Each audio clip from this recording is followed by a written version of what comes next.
Hello everybody. Welcome back to Good Morning Source Gaming. This week we have a show planned for you. As much of a show as we can do right now. So I'm gonna unmute everybody right away, and we're gonna see if they're already talking. This is low. Hello. Hello? Who's Hi. talking? Is that you? Is that you, Yes. Matthew? Yes. It's been Hello. 8 years. It's been Also, 9 years. You should turn up your mic audio on the stream. Because you're pretty My low. mic audio? Yeah. I think very so, low. yeah. I'm low. She can go low, I never really thought she could. That's Yeah, not... you're pretty low. That's not right, because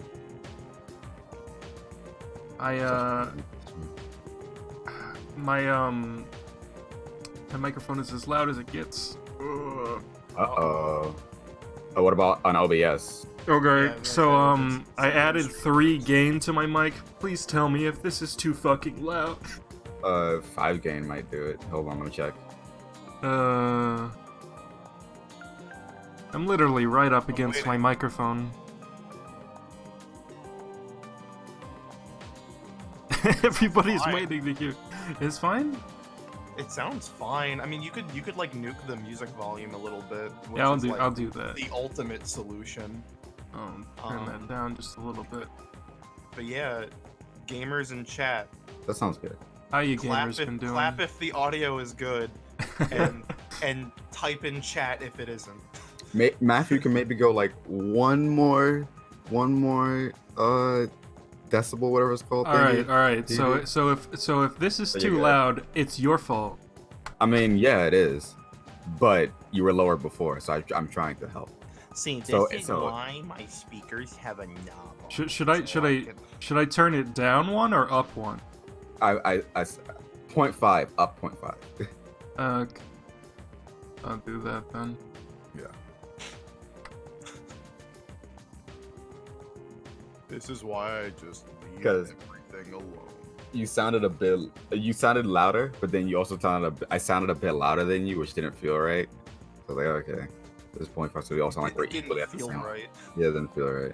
Didn't feel right. The Discord is usually louder than me because my microphone is quite quiet because this fucking thing it's seen its fair share Wow. of years. But What a concept. a concept of what? I'm just trying to fill the dead air here. Oh. I'm just trying to liven up the mood. Oops, I accidentally muted my Muted microphone on yourself. Discord, but Yeah. I did not mute my microphone on the stream. Oh. So hey. Off to a great start. The confusion is already setting in. Oh That's no. The We're- cabin fever. This is my normal lifestyle. I'm fine. Sure, bud. I don't go outside. Okay. Well, The only difference now is that everyone else has to stay home, which Yeah. might be affecting my mental stability actually. yeah. I'm about to Can't, go like, outside talk to today. people face to face, except like your parents. You got Skype. You can talk to people through Skype. You know? It's not the same.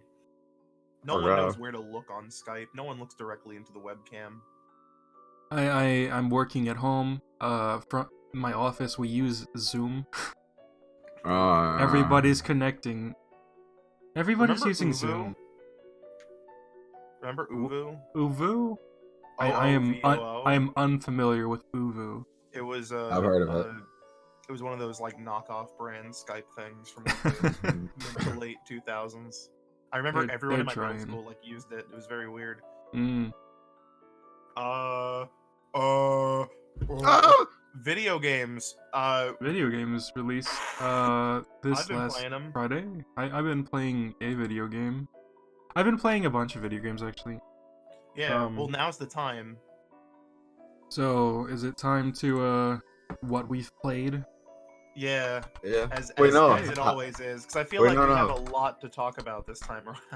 Because how was everybody doing first? I thought we'd do that first and then we go to game. I don't really care. Oh. Oh. It's a bit Yeah. mean. To be How honest, are you doing, don't really- Phantom? I'm doing okay, I think. Okay. I was thinking about picking up Animal Crossing yesterday, and I was like, oh, I'll go pick it up tomorrow. Honest, The GameStop genuine, closed. honest, but they were essential. No, they literally put out a statement and say, hey, all of our American stores are closing March 22nd. Yeah, They put that statement out like when it was already too late to go to GameStop. Yeah, Well, they received heavy backlash from the bullshit they tried to pull. So, well, it's a combination of like that, but also the fact that Everything's closing too. A lot of states are going into lockdown. Yeah. My You can't state's have not your going into workers lockdown, which is fucking weird. So the big dealio is now they're like, oh, if you want to buy anything from GameStop, you got to do it online, and we'll just like deliver it to your house. We're on an honor system right now. What does that mean? You should stay inside, but we're not gonna make you. Oh, like New York. Yeah. Yeah. Can't wait to walk outside to get my mail and fucking NYPD shows up. Stop resisting! It's like, I'm just trying to get my mail, dude. Fuck. And also, if you delivered, not delivered, if you ordered any packages from Amazon, like Doom Eternal, Animal Crossing, you might not have it yet because Best Buy really came through on that one. They really pulled through for a boy like me. Because I think this is a really weird side tangent, but I think Best Buy just stopped doing midnight releases. Because let's be real, who has the time for those? At Nintendo and Y, a lot of people. So what they now do is they just go like, hey, pick it up like 8 to 9 p.m. the night before, like right before closing. That's way better. Because if the game doesn't like unlock until midnight, like whatever, that gives you like ample time to preload and everything. Yeah. Amazon was being finicky with my Animal Crossing order.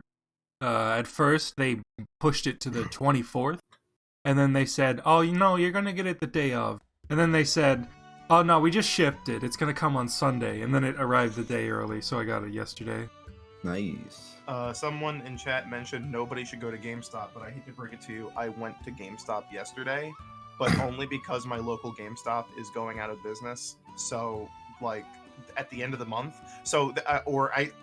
I guess they're just closing early now, like for good. And they have 50% off new games. So I went in to see what games they have left. Nice. And they had 3 games for the Switch available. Some shitty hunting game. Let's Sing 2017 or something. That's not new. Yeah. Well, new as in... Oh, as in not pre-owned. Okay. And then the last one, which is the one I bought, was Dead by Daylight for Nintendo Switch. Oh no! Because at that point it's $15, like whatever.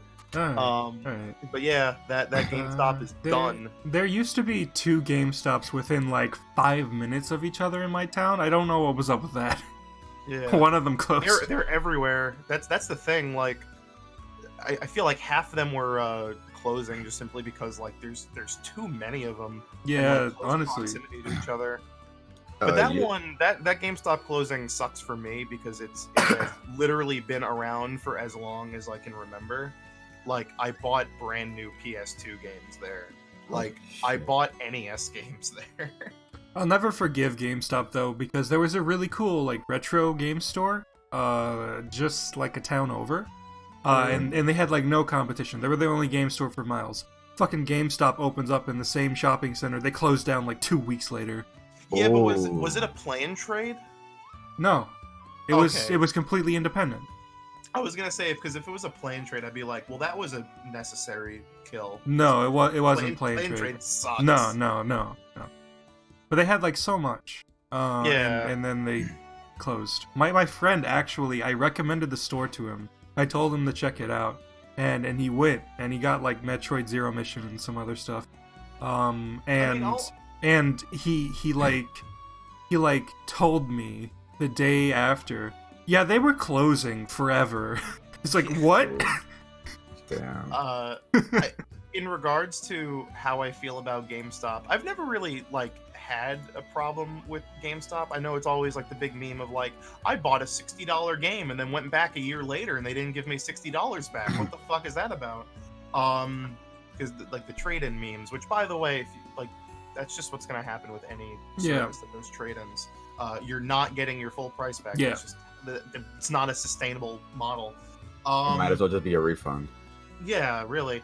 But so I've always gone into GameStop, bought a game, walked out. Wow, shocker.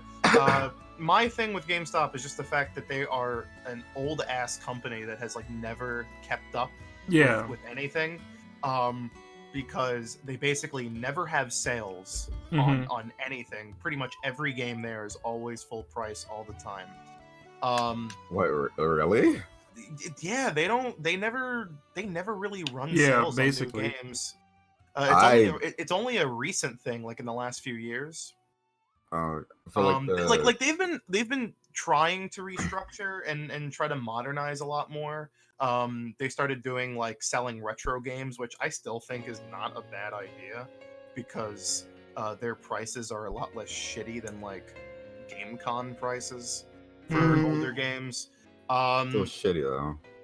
Yes. It's I mean, that's just the market. Unfortunately.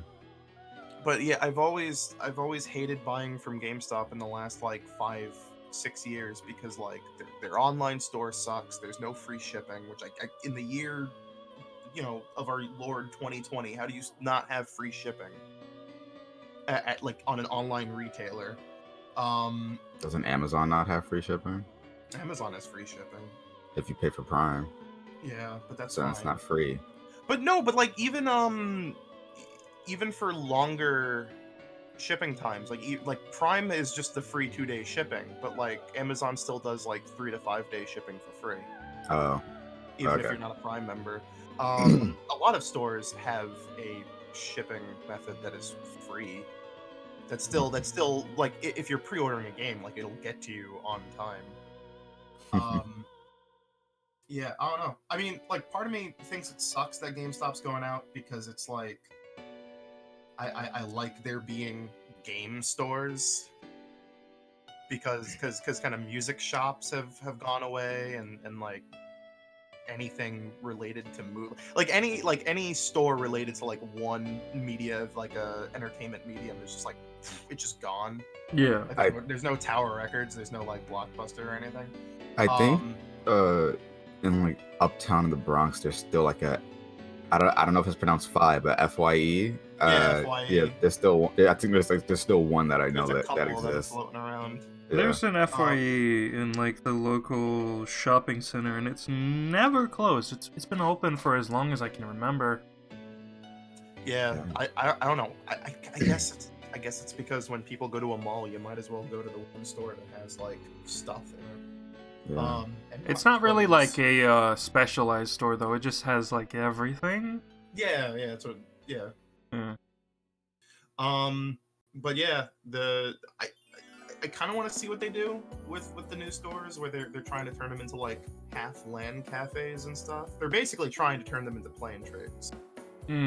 Which, hey, if someone wants to do that store but better, like go for it. But yeah, GameStop's management needs to figure out what the hell they're doing. Yeah, I still God, I'm not sick.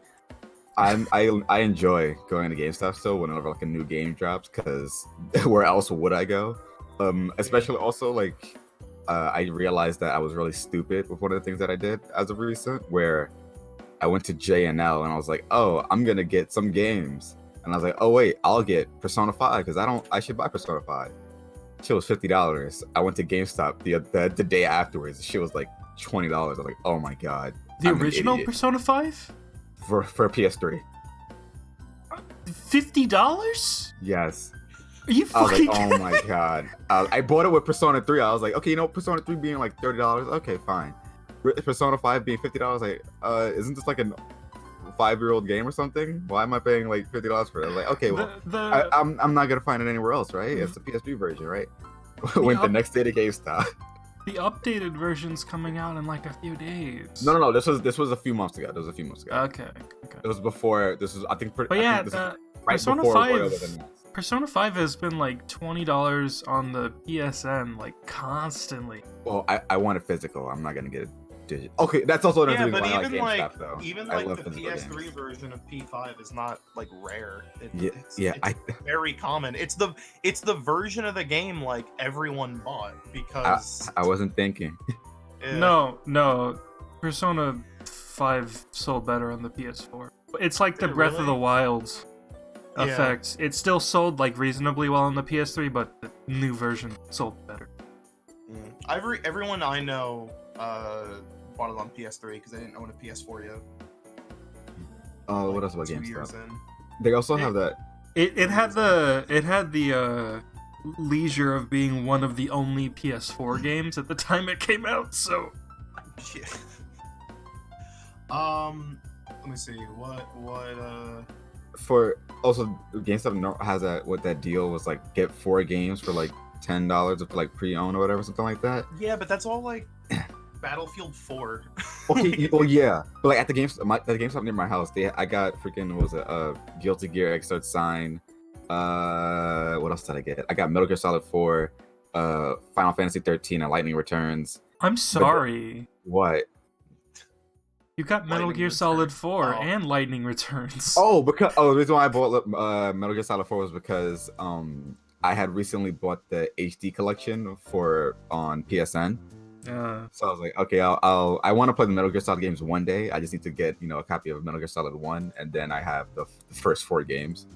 But if I'm going to do like retro shopping, GameStop still doesn't really have anything I care about because now they have they have like N64 games and like GameCube games.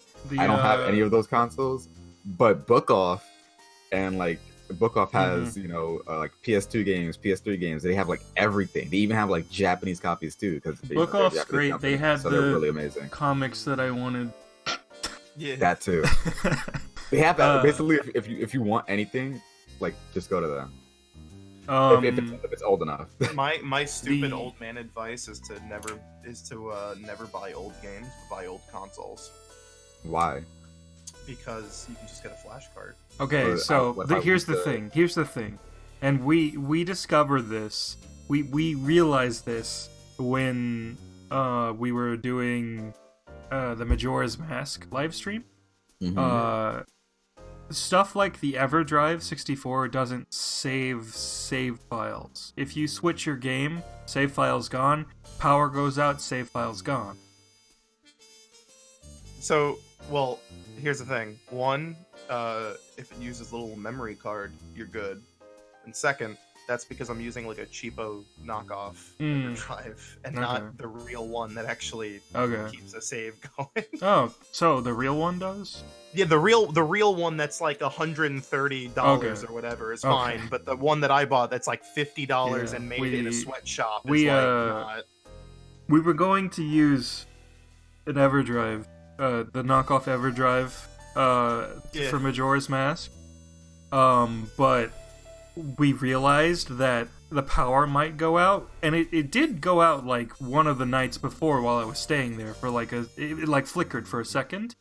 Yeah. And that would have been a problem if it shut off in the middle of a 26-hour live stream.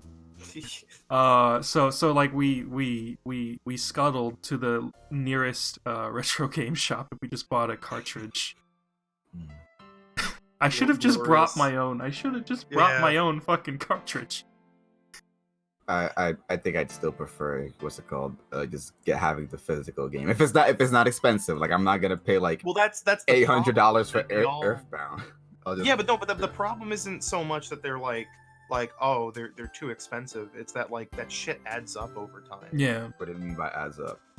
Like the money not adds up. You mean? Yeah. A lot of retro games, N64 games. The average N64 game, no matter how common it is, tends to go for like $30 if it's a good one, and even more if it's rare. Mario Kart 64. I had to clear out some of my collection. I needed money. I sold Mario Kart 64. That shit was $40 when I sold it. Like I bought that for $20. The price is just going up for games. Let me check GameStop right now because I'm pretty sure I saw a copy of Mario Kart 64 when I walked in the other day. But even like the cost of like average no-name games on stuff like the NES and the SNES and the N64 and the Genesis, those are all hitting like $10-15. So you can't even like back in the day, you could like buy a bunch of no-name games and just like, oh, let's see if they're good or not, and it would cost nothing. So they'd all be like a few dollars each. But now it's like, nah, that's still an investment. Mario Kart 64 at GameStop, $75. Yep. That's crazy. Yeah, just go to Book Off. Although Book Off might not have everything, like if can the N64 well, play? Not everyone can go Japanese to Book Off. games? There's only one of them in the States. Okay, can you order from Book Off? No, right? Not online. Damn. All right, you know what? Maybe don't go to Book Off. Is Superman Superman 64 still like $1? Oh my god, Maybe. it's $8 now. What the fuck? Inflation, baby. Actually, the funny thing about N64 games is that if you try to buy them nowadays, half the time you're gonna run into like a repro carts because bootlegs are taking over the market, baby, and I could not be happier. Yeah.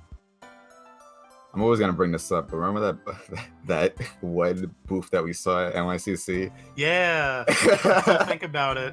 I still think about how much I wanted to buy stuff from it. Oh man. I know. I've never been in a GameStop that sells anything like earlier than the time period that was currently, like the console generation that was currently in effect. Like, at the most, they would have like Wii games during like the Wii U and like PS4, Xbox One time. They still don't sell Wii games at your GameStop? No, they don't anymore. That's strange. I think they still do sell DS games. Yep. But those are probably going out soon too.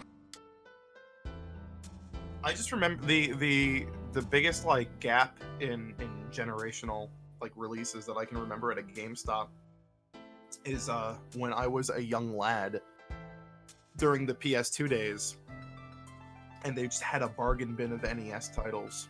That's just... Bro, my local Funko Land had like knockoff CDs. There was like a Link to the Past on a fucking CD-ROM for your computer. They just sold whatever the fuck they wanted. It's amazing. I hope yeah, GameStop doesn't go out Best of Buy business. in for the clear, because I just went to Best Buy Thursday at 3 o'clock and picked up my big boy edition of Doom Eternal. Does Funko Land still exist? I've never even heard of Funko Land. No, they do not. They're gone. Yeah. Oh, they got bought by GameStop. Oh, that makes sense. They got closed down and converted into 77 kids stores. Okay. Why does GameStop own other companies when it can barely manage itself? They tried to get a stranglehold monopoly. They did it in like the past. It was in their heyday, but they were they basically had a complete stranglehold on like video game retail market. I thought, but didn't they like buy ThinkGeek when they were like on the path of going down? No, that was like 5-6 years ago. Didn't they start going downhill like 5 or 6 years ago? I don't know. Yeah, but they were still doing well. Oh, okay. Time just goes by so fast. Yeah, really. Yeah. Also, So now- Nan is here. Yeah. Oh yeah. Nansen's here? Dan has to tell us how he's doing before we get into the games. I'm here, boys. How you doing? Good morning. Your boy has arrived. Yeah, sorry, I completely missed what time it is. And a mixture of being distracted with lunch and also these streams now being an hour earlier in my region for some reason. I don't know if it's daylight savings or anything else like that. It is over here. Yeah. Yeah.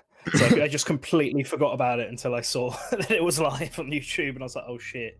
Wait a minute. You don't go an hour back either? We do, but not yet. We haven't done it yet. I don't think it's till the end of March that we do it. Why are we all on different time?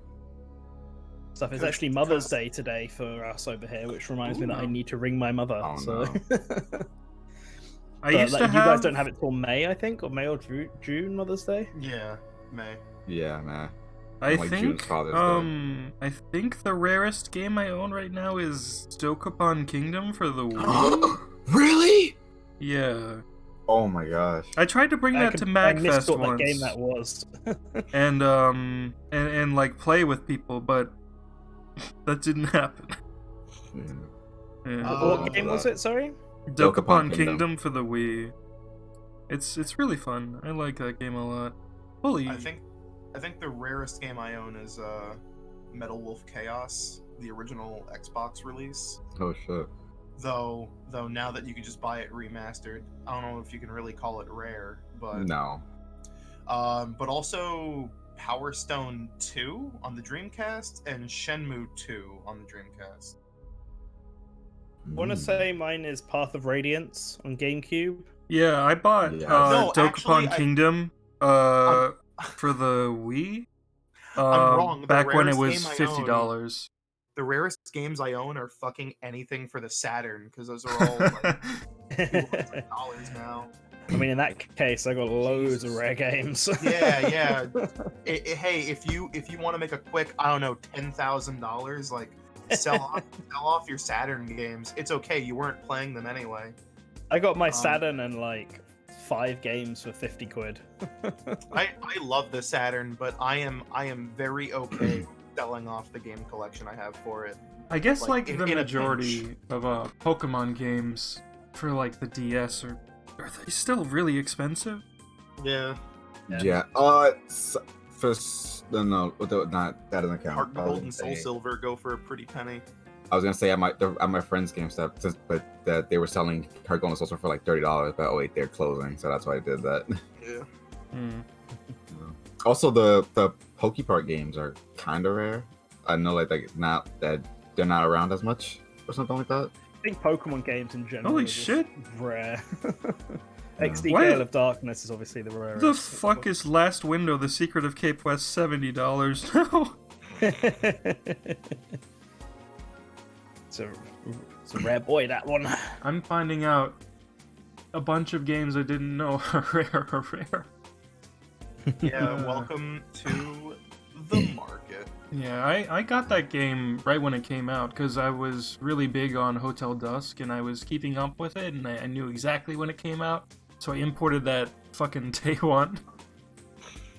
Yeah, I picked that one up day one because I was a big fan of the first Hotel Dusk and Yeah. Another Code. So I got the Wii version. I got the Wii sequel for Another Code, Ah, Well, which is nice. well, gamers, I think that's enough ranting about GameStop. Yeah. That what the topic is? I don't Yeah, know we if were- I don't know if Pokemon XD is rare. It's over here. I think I But sold it there's for like some $50. differences. I mean, like Persona 3 is really rare over here. Oh, I don't doubt think it. It is for you guys. Atlas was really kind of not good with their PAL releases back then. Yeah. So those are all really difficult to find. Yeah. I did manage to get Persona 4, but Persona 3 is a no-go.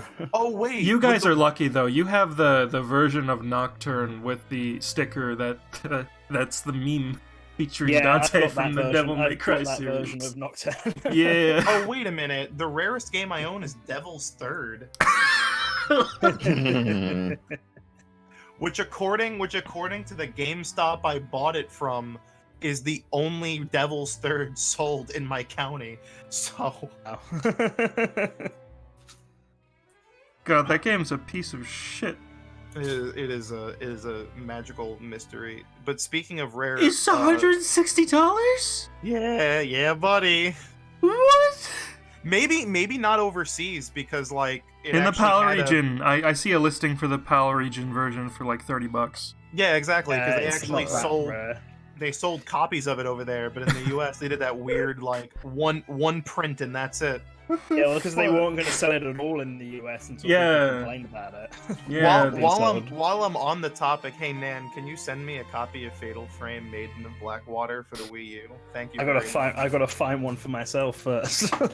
Do it, baby, do it, baby girl. I want that physical of Project Zero Maiden of Blackwater. Jesus, I wonder how much that is on eBay. I'm gonna have a look now. 5,000 copies of It was quite Devil's the Third. bit last I checked, but that's because people are only selling like the big boy collector's edition on eBay, Oh yeah, the limited edition. and not just Or like for the £180 for Yeah. someone is selling it for. Metroid Prime Trilogy, like still 80 odd quid. So now that So we know now how we can everybody's talk about- doing, Yeah. Now we can actually talk about what we've been playing, which will Yeah. be the grand majority of this You know, episode. 30 Doing, 30 like, minutes 40 in. minutes. Yeah, 30 minutes in, Jesus. Yeah, God dude, damn. we were really on that GameStop drip.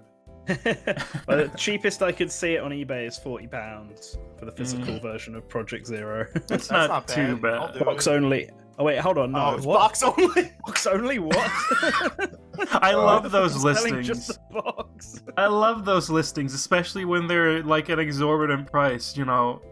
It's God, like, I hope, okay, I hope the NAND flash storage on my Wii U never dies, or else what the fuck am I gonna do to play Fatal Frame Maiden of Black One? God damn. you There's one gotta for- you gotta there's a plug in limited an edition external for- drive and play it at like 30 FPS. No, but The if the limited internal edition storage Flight dies, now. I can't use the console. Oh, And my purchase is tied to the console. That's the Ooh. issue. Thanks, Yeah. Nintendo. £50, buy it now, limited edition. Is the cheapest I find, but it's got like 17 people watching the sale. I should have bought it back in whatever. Back when it came out. But yeah, gamers, it is time. Matt, yeah. what have you been playing? I played Zelda 2. Hell yeah. I regret playing Zelda 2. Hell no. That's not right. You must not have been playing it right. I'm on course to make to make my review for that game and get it out by Friday. But like, holy shit, I did not have fun with that game. Ugh. I enjoy it. There, It's you see, I sort of got into a groove with it, and then they started introducing like the most bullshit enemies. You have to kind of get past Death Mountain, and then Oh, everything Death sort of Mountain's like gets not better. the worst of it. It's when they introduce the fucking blue iron knuckles. I don't think They're- it's too. they're so difficult. erratic. I feel like Death Mountain is like the worst part of that game because there's such a spike in difficulty and it's such an early title part of the game. It is definitely So- like a big difficulty spike, but I feel like in the grand scheme of things, I didn't have that much trouble with it compared to later. Oh no, Nan. Apparently that listing for Fatal Frame is also box only. Really? Jeez, it doesn't say that in the title. Fucking hell. Such a sad day. I'm never gonna own a physical stupid Oh fucking my game. god. I'm about to play a special game. I cannot say what game I'm gonna play, but Colin probably has an idea. It's the third in a sequence of games that I'm covering for Oh. next week. Oh my god, it is next week. Yeah. God damn. I cannot wait. But the big one is I've been playing Animal Crossing New Horizons, which I just got in the mail like yesterday, and I started this morning. Oh my god. So I'm a day into that game. I got like blathers, but I basically can't do much at all. Man, you've been playing Animal Crossing too. Yeah, we've it's I managed to get a ladder before the person also living on my island managed to get a ladder. So I've just been oh yeah, chilling on top of the mountain. my looking down on people. girlfriend gave me a ladder because I asked for one. Because there's so much shit. We had like a Discord group meet up at Pode's Island. Oh, okay. And one of his friends had ladders, so he gave everyone ladders. And we had a good old time. I've also now got the second. I paid off my rent twice, so so far. So I've only done it once. yeah, you've done it with the yeah. miles. I've done The it with the miles. miles, and I've done it with money once. Yeah, I'm slowly but steadily building up my money. I really was like actually the, really into it. I was basically cleaning up the rest of my island, and then I realized it's 10:20. I've got to stream in 10 minutes. Oh shit! It's good. You pick up all them weeds, turn them into hay beds, sell them for double profit. Yeah, That's the secret to money. That's how the economy works. Wait, how do you turn them into hay beds? You got to get the recipe for hay beds, Where? which I can't remember. It wasn't too. I got it pretty early. Try talking to some villagers. One of the villagers will give you a recipe to make umbrellas, which is just as good as the hay beds out of weeds. It also well, sells yeah, for double, so I got the umbrella thing. I should make some of them then.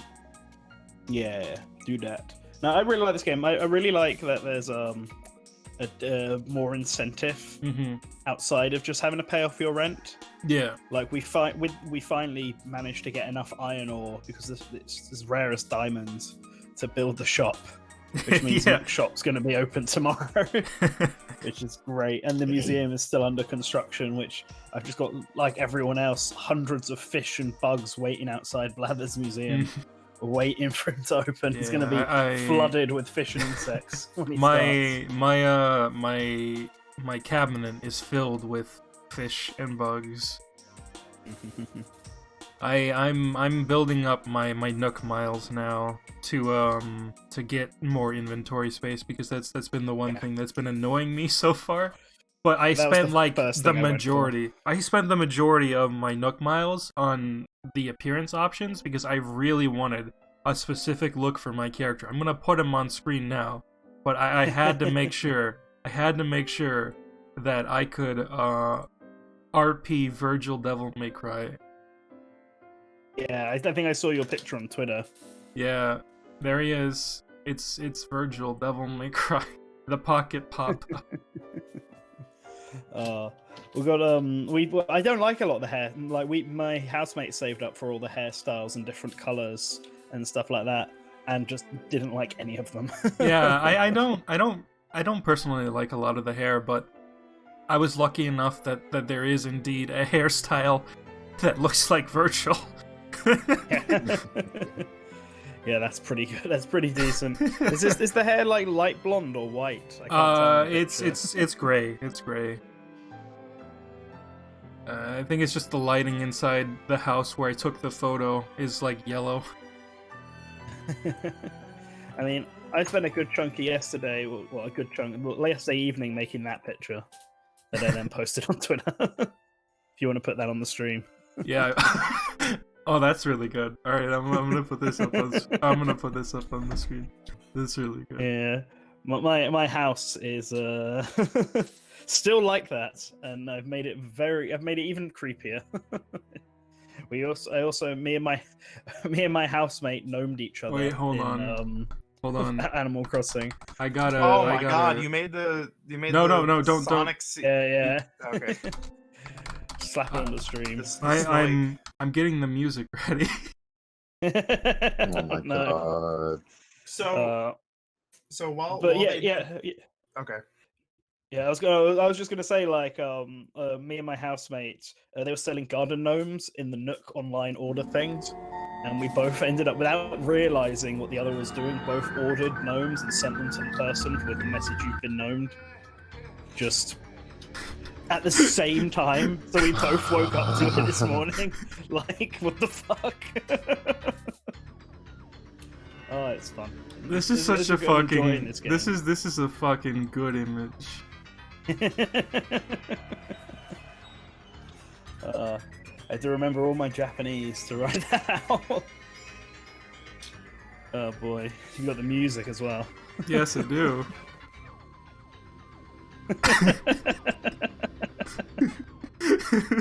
Amazing. That's so good. Send me the fucking QR code for that pattern. I want it. Sure. I was just walking around with a shirt of it yesterday, visiting people's islands. It's so good.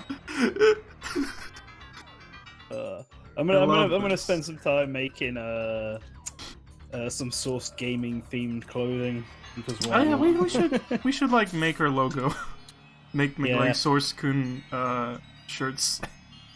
Yeah, I mean, I made one with Source Kun on it, but the NookLink app kept like crashing on me every time I tried to scan the QR code.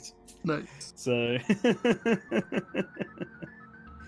but I want to try and make some more detail on. So I unlocked the Designer Pro, so now I could be a pro designer, pro clothes maker. I really like how Make the for outfits. the American soundtrack for Sonic CD just makes the screen so much worse. Cause like the boss theme for Robotnik is like so much more fucking sinister and terrifying than it is in the original version.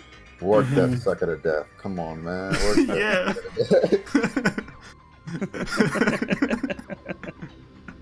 So here's the thing. I don't own Animal Crossing. I haven't bought it yet. Same here. How do you scan the QR code? Oh, it's okay. The It's- Nook, Yeah, the your Nook phone. app. And then Okay, you can and your download mobile them app. in the game. because I noticed there wasn't an update for the Switch Online app, so I was like, oh, but it. There looks like- was. Yeah, It looks like there they was. just enabled it. Oh, well, yeah, it's there on the app. You have to go onto it, then Yeah, go I onto see the it. game and into the options section. You know what I And miss then about in the the app? options sections, you can find the ability to set it, connect it to your phone. And then you Yeah. can also do voice chat and typing it up and stuff like that. You know what I miss about that app? I used to tell you what games actually use voice chat, and now we just don't fucking know. Which I guess the idea is that voice chat should be so common that there shouldn't just be like a finite list of all the games that support it. But for a console like the Switch, where they're forcing you to use your phone for voice chat, it is very weird. Yeah. I'm gonna just like lower the opacity of this, and it's just gonna be there. Just in the background throughout the rest Yeah. of the episode. So, Manton, have you and A Shadow, have you been doing any shit. time traveling? Nope, Or you I'm know. not a No, time I travel Or scrub. cloning? I have not. No, Well, that one, however. You cheated the game. guys, I did not cheat the game. Yes, you did. guys, Oh my I god. can make this better. I like that. No, I I can know make what you're it- gonna do. I I can can already make tell what this you're better. gonna do. Wait, are you gonna freaking put Turles, whatever his name is? Time to make a Turles outfit in. Oh my god. Oh Animal my Crossing. god. You're the worst. You guys are Jesus. the worst. It's just Tails' head on a But- shirt. No, I wanted to have a room with that background wallpaper, with just rows of Nintendo Switches Dumb. and stuff. That's why I cloned shit. I needed it for the aesthetics. Fine, Rows and rows I'll of allow Switch. it. Yeah, I'm just waiting to get enough so I can build the basement, and then it's going down there. Then everything else in the house is going to be completely normal, but if you go into my basement, it's going to be a time. Infinite fun is possible. Alright, I found him.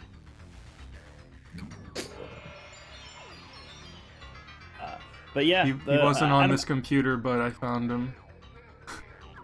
Yeah, I'm really enjoying Animal Crossing. Like everyone I know has got it, pretty much. And we just Not been me. Yeah, going same around. here. Everyone I I might know pick it off up, the though. internet has basically got it. It's Not funny me, because I 'cause originally got it with the intention of making this like my chill down game in the evenings, and then playing Doom Eternal as my main game, sort of thing, balance the two.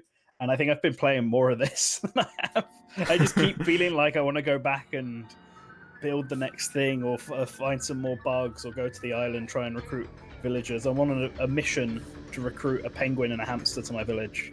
Nice. I didn't. So need it.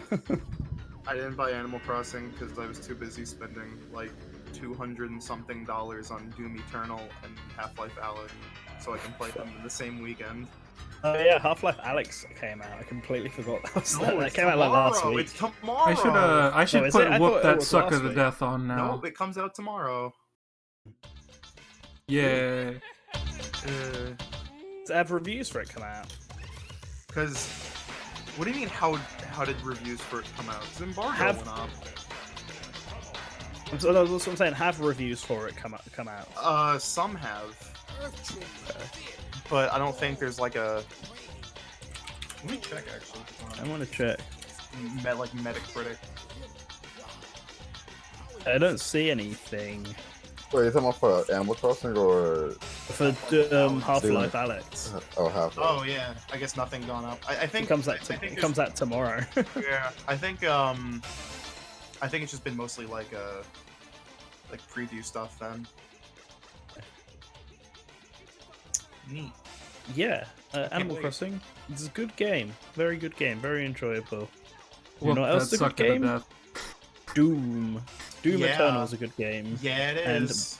My boy, are those levels long? Those levels are really goddamn Oh long. my god, I didn't. I am. Have you finished Doom Eternal yet?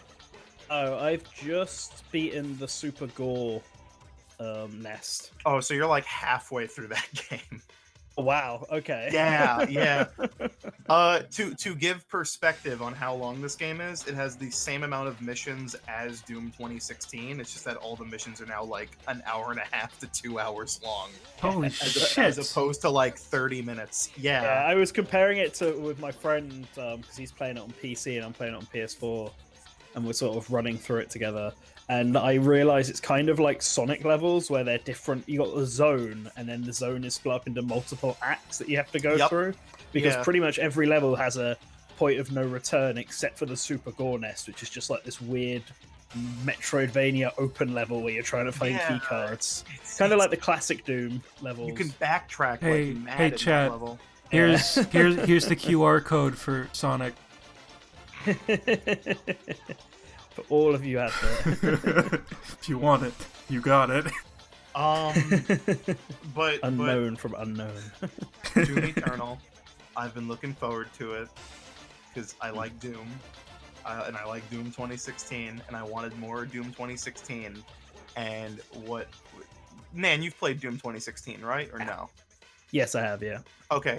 I don't know if I'll ever be able to play Doom 2016 again because Doom Eternal is such an upgrade in every way, shape, and form. It makes Doom 2016 look like a prototype beta.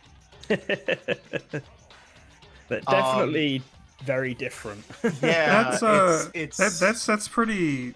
That's like pretty weird coming from you. Like that says a lot because you really liked Doom 2016. Yeah, well, because the thing is, here's the thing about Doom Eternal, and I didn't know this because I didn't watch a lot of the preview footage, and even then, you can't really get a lot of the changes from the preview footage, and I never got to try it out at a press event. Fuck you, Nan. But the thing is, the reason why Eternal plays so differently is because like. These boys at id, apparently they sat down and they said, all right, let's take every single, not even complaint, every single nitpick that someone could make about Doom 2016 and address it.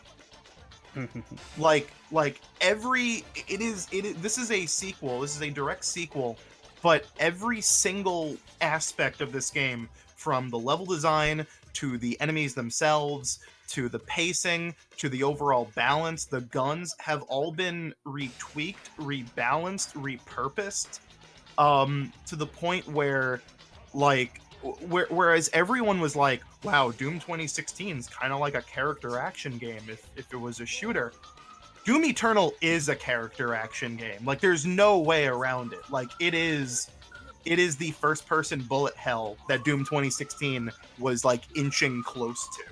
Oh yeah, it's an absolute bullet hell. It's fucking ridiculous at points. But Like, I can tell, yeah. it's weird getting used to some of the balances. Like, they really want you to rely much more on the chainsaw in this game. Yeah, they than like, in other games. in the first game, like the chainsaw was just a quick and easy like, oh, I need ammo button, but now it's like there's no ammo or armor pickups in the environment base. Well, I mean there are, but like they're very minute. Yeah. Like you They're have to very use rare. you have to constantly juggle and balance all these different items and weapons, and that's the other thing. They also rebalanced all the weapons so that you actually feel like you should be using all of them and not just like one. Yeah, that's a lot of enemies have specific weapons that they feel like is best for them to use against, and it does. Yeah. I do find myself cycling through like everything to try and make the most as I can out of it. Although I also feel like part of that is that I run out of ammo so goddamn fast in this game. You do, Like, which is why Actually, so obnoxious. the first, so And it's because they want you to use the chainsaw.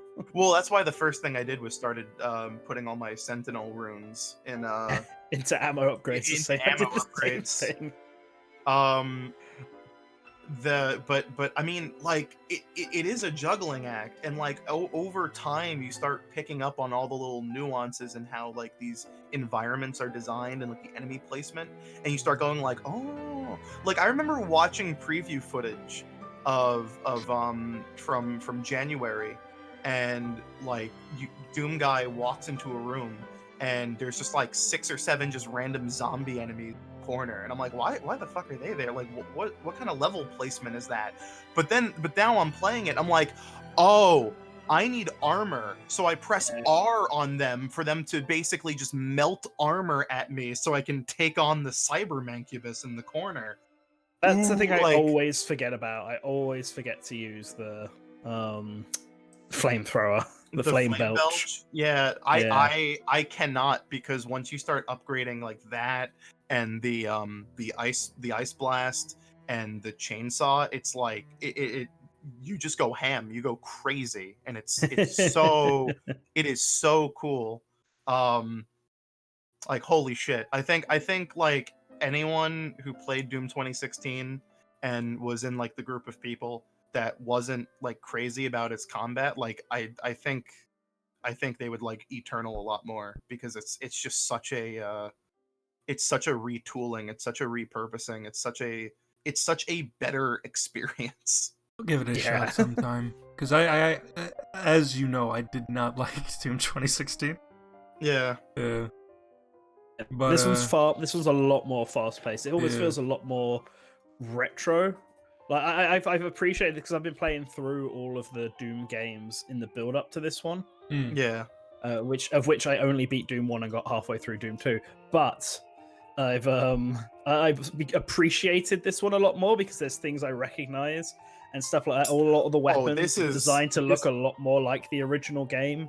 Yeah, this And game is for the fans. Stuff like the hazmat suit, and I'm like, oh shit, here.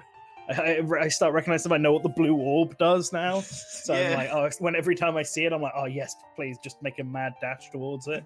They brought back the Soul Sphere. They brought back the super cube.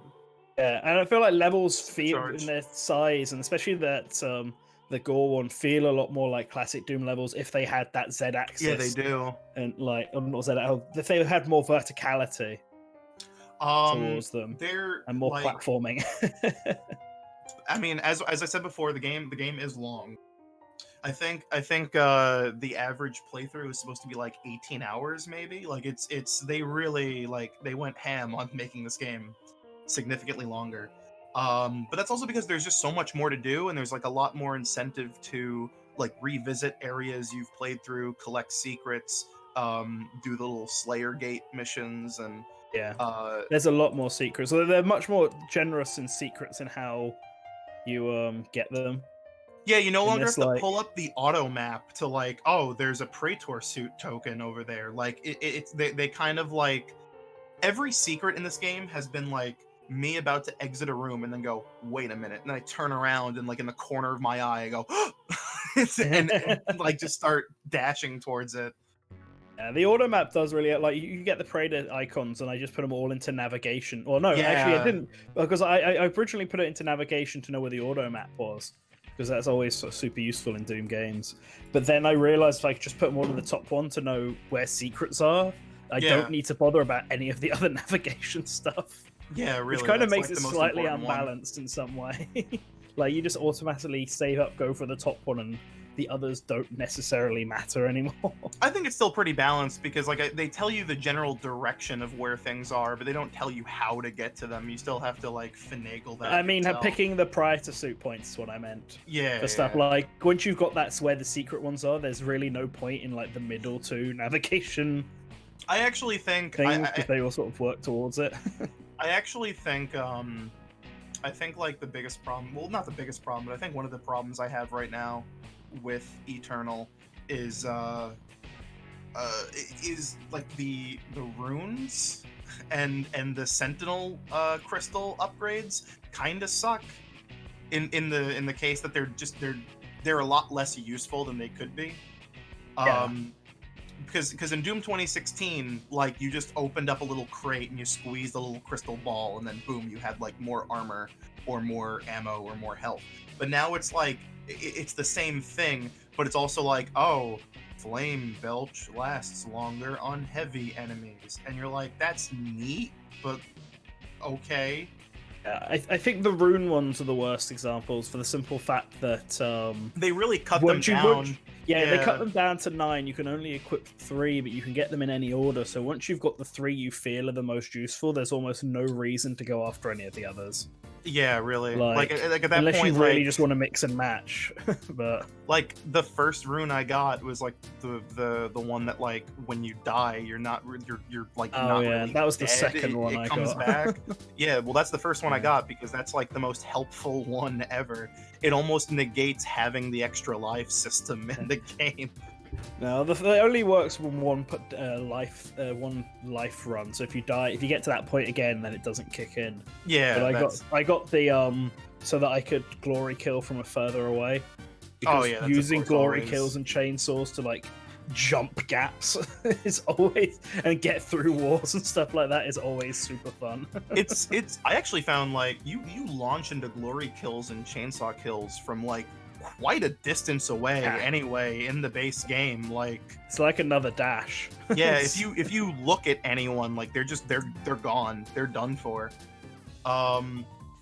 My only other complaint with Doom Eternal, my only other negative is that some of the new enemies are not fun.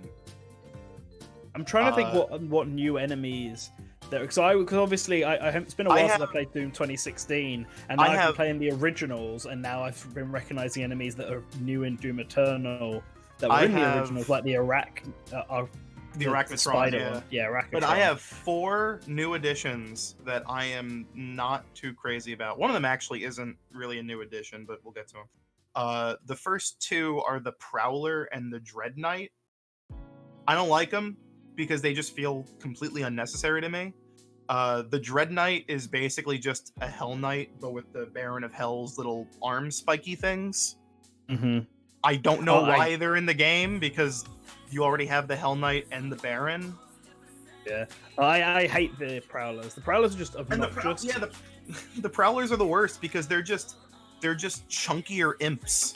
Yeah. So all that happens is you're in the middle of a firefight and you're like, I need ammo, and you whip out your chainsaw and it's like not enough gas, and you go, oh, because that's not an imp, that's a not imp. They just run around and disappear a bunch, and then they jump in the way of you trying to get other kills. Which also reminds me, the ones that make shields, I hate them. The fat guys in metal spider legs. I think those are okay them. because they take like 0 time to get rid of. Like they're like 1 super shotgun blast away from going into glory kill state. They're just super annoying because they kind of count as a heavy, but not really. So you can't just chainsaw through them, and they can be super obnoxious with their shields when there's loads of them thrown at you. But they also made the really nice quality of life improvement in this game where you can now just shoot shields. Yeah, that's good with the cyber because guy. that was so annoying in 2016. Now you can just use the plasma rifle and boom, they explode. But the 2 enemies that I've really grown to kind of loathe are the Whiplash and the Marauder. Oh yeah, the Whiplash. I hate the Whiplash. The Whiplash is obnoxious because it's just this thing that you can barely see because it's like 1 pixel off the ground, and then it just like like nothing personal, kid, just blocks your path. Yeah. It's like it's a slippery snake, and it's just obnoxious to fight because of how quick it is and their how job is just small it is. is to just stop you dead in your tracks. But the Marauder is like some real like no fun allowed, and like it is like the Marauder is this game's like casual filter, because it is like it. There's a lot of debate over it because there's a lot of people that don't like the Marauder, and there's a lot of people that are like, no, it's good. You just gotta like not be shit at the video game. And my spiel with the Marauder is, once you've gotten into like a few encounters with it, like after a while you do get like that muscle memory to take care of them like quickly and easy. However, that does not mean that they aren't broken as shit, because you have an enemy in a Doom game that is impenetrable to damage from the rocket launcher, from pretty much any weapon with splash damage, and the BFG, which at that point, like, what? I haven't fought one yet, so I don't know, but that's nothing should be immune to the BFG. Yeah, no, it's like that thing is harder, like it's not harder, but it's tougher than like any of the boss fights, because it's just like super spongy, and there's really only so many ways to dispose of it. And even then, like, it has like 5 different attacks. It has like a melee, it has a shotgun blast, it has like a ranged attack, and then it also shoots a ghost dog at you, which is just basically like another version of the whiplash. So it's like, what is this thing? Like, thankfully they only drop like one of them at a time, and usually in areas where the only other enemies are just like imps or zombies, because I imagine if I was like stuck in a room with that thing and like a couple cacodemons, like I would be the worst. I would be so full of hate. But like, speaking of cacodemons, they're so much easier in this game.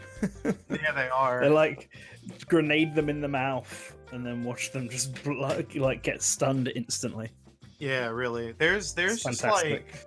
like there's just like some really weird they rebound, like, yeah, like all the enemies are just like are different now, just in terms of how much damage they take and stuff, which I think is what makes stuff like the Marauder weird, because you have like the Mancubus, and the Mancubus is like supposed to be like the stops you in your tracks, and like you really got to take care of this thing. Same thing with the Doom Hunter, but like the Marauder is like has higher health than both of them. So you're like, what is this? Yeah, Doom Hunter feels like that. No, the Doom Hunter's basically a boss fight. I mean, it is earlier on in the game. It is, but then they and start throwing them in. They start throwing them into the fray. Yeah. That's basically what the Marauder should have been, just a boss. It does feel like a boss. When you fight it, you'll be like, oh, what? Like, why is this like an uncommon common enemy? Especially when later in the game they pull out the Cyber Demon as an uncommon common, and it's weak as shit, and you're like, what? Like, huh? Why is it going down so quickly? It's a Cyber Demon. Well, it's called the Tyrant in this game, but it's the Cyber Demon. Yeah. It is the Cyber Demon. I mean, it looks exactly like this. I'm just looking at pictures as we talk. It looks exactly like the Cyber Demon. It's the classic Cyber Demon, yeah. But yeah, I'm on the second to last mission, because I've been very slowly getting through it, and I cannot wait to beat it so that I can play Half-Life Alyx tomorrow. But you can do it. We believe in you. Yeah. Oh. The zombie soul. I kind of like that the zombie soldiers are back. Yeah. From and they actually look like the zombie soldiers, and not just like the Z-Tech or whatever. Yeah, which is nice. There is there is one thing I really want to talk about, and it's like I can't, because it teeters on spoiler territory. No spoilers. But it's also something I've been saying for years. Like, it's something that I've been saying because it is something that was said like and confirmed hardcore in Doom 2016 and Quake Champions in plain text. And for some reason, every time I make a video about Doom on this channel, and I say the thing that just sets off all these weird Doom lore fans. I don't even know why Doom has lore. I love Doom, and I still don't know why it has lore. But for some reason, even though these people are like literary experts on the Doom lore, they still have not figured out the most obvious thing ever. And I am so glad that halfway through this game, there is a cutscene that finally goes, yes. Yeah. Well, lore in this game is some of the most bizarre stuff ever, because only having played Doom 1, half of Doom 2, and then Doom 2016, there's shit like at a castle with a dead king and he bows to him, and I'm like, what the hell is going on? Yeah. What is any of this? I don't understand. What is this reference? Where has this been mentioned? Is this Quake stuff or what? Yeah, well, that's what I think. I think they're trying to. Well, okay. Speaking of Doom and lore, they also released on the same day Doom 64, the new Night Dive version of it. And the thing about the Night Dive version of Doom 64 is that it has new levels. They made a new campaign for it. It's very short. It's 6 levels.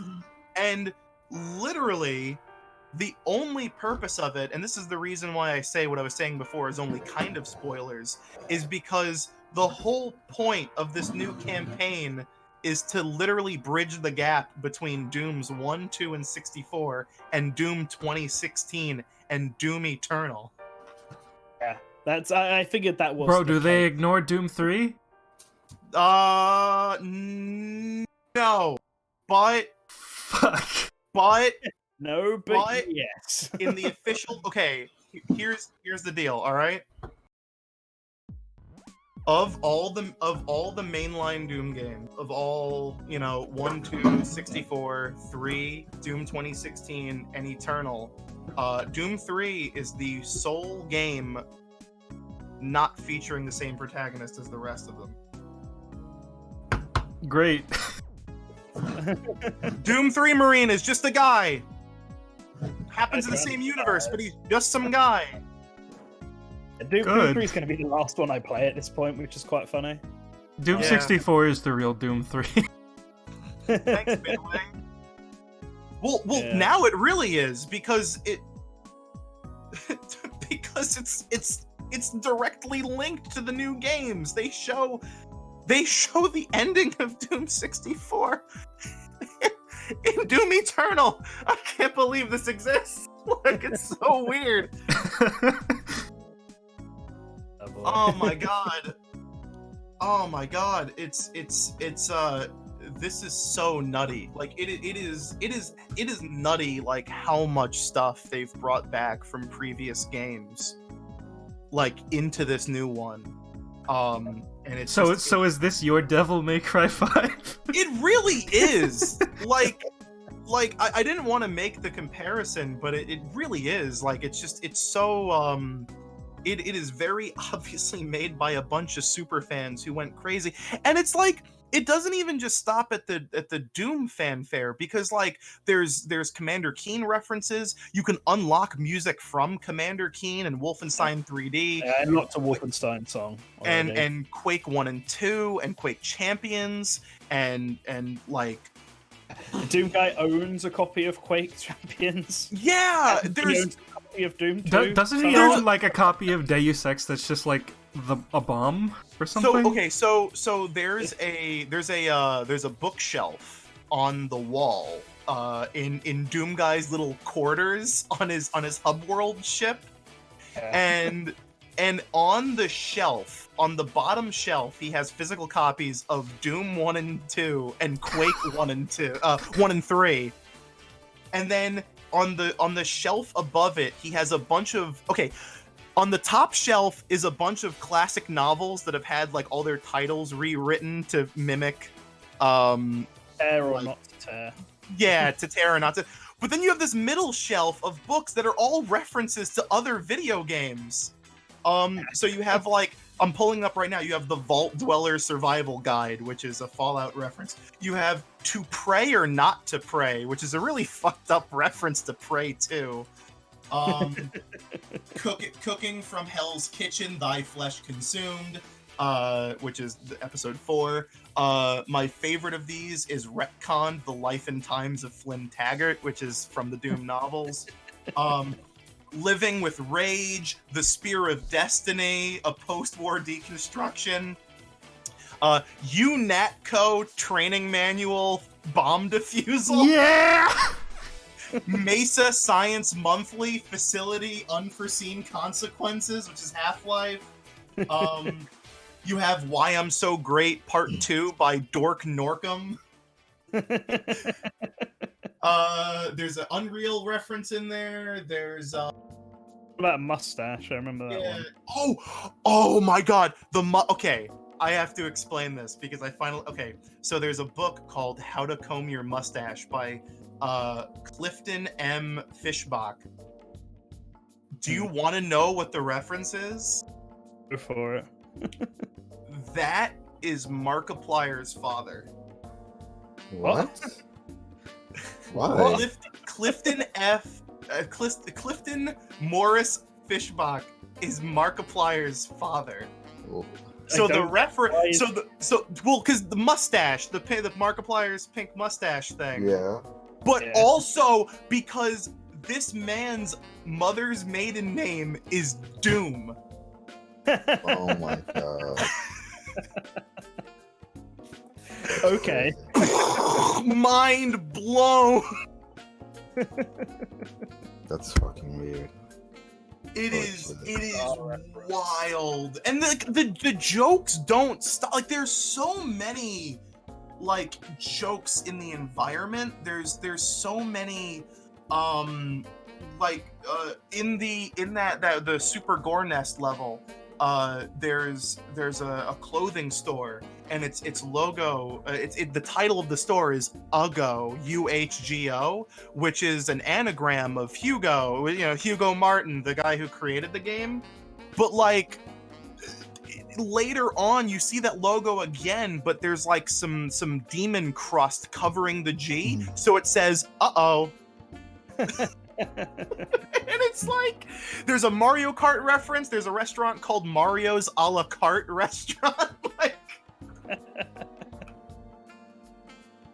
there's so much to unpack in this game, and like, I'm stunned. Like, I'm stunned thinking about it, and I'm stunned when I'm playing it, because it's just like they made this in like a year and a half, and they just went all out.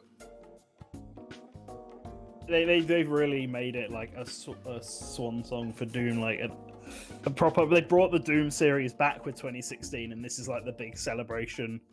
Yeah, this is like, if they don't make any Doom games after this, which I doubt, but if they somehow don't make any after this, like, congrats. Like, this is like the best finale to a series they could have possibly made.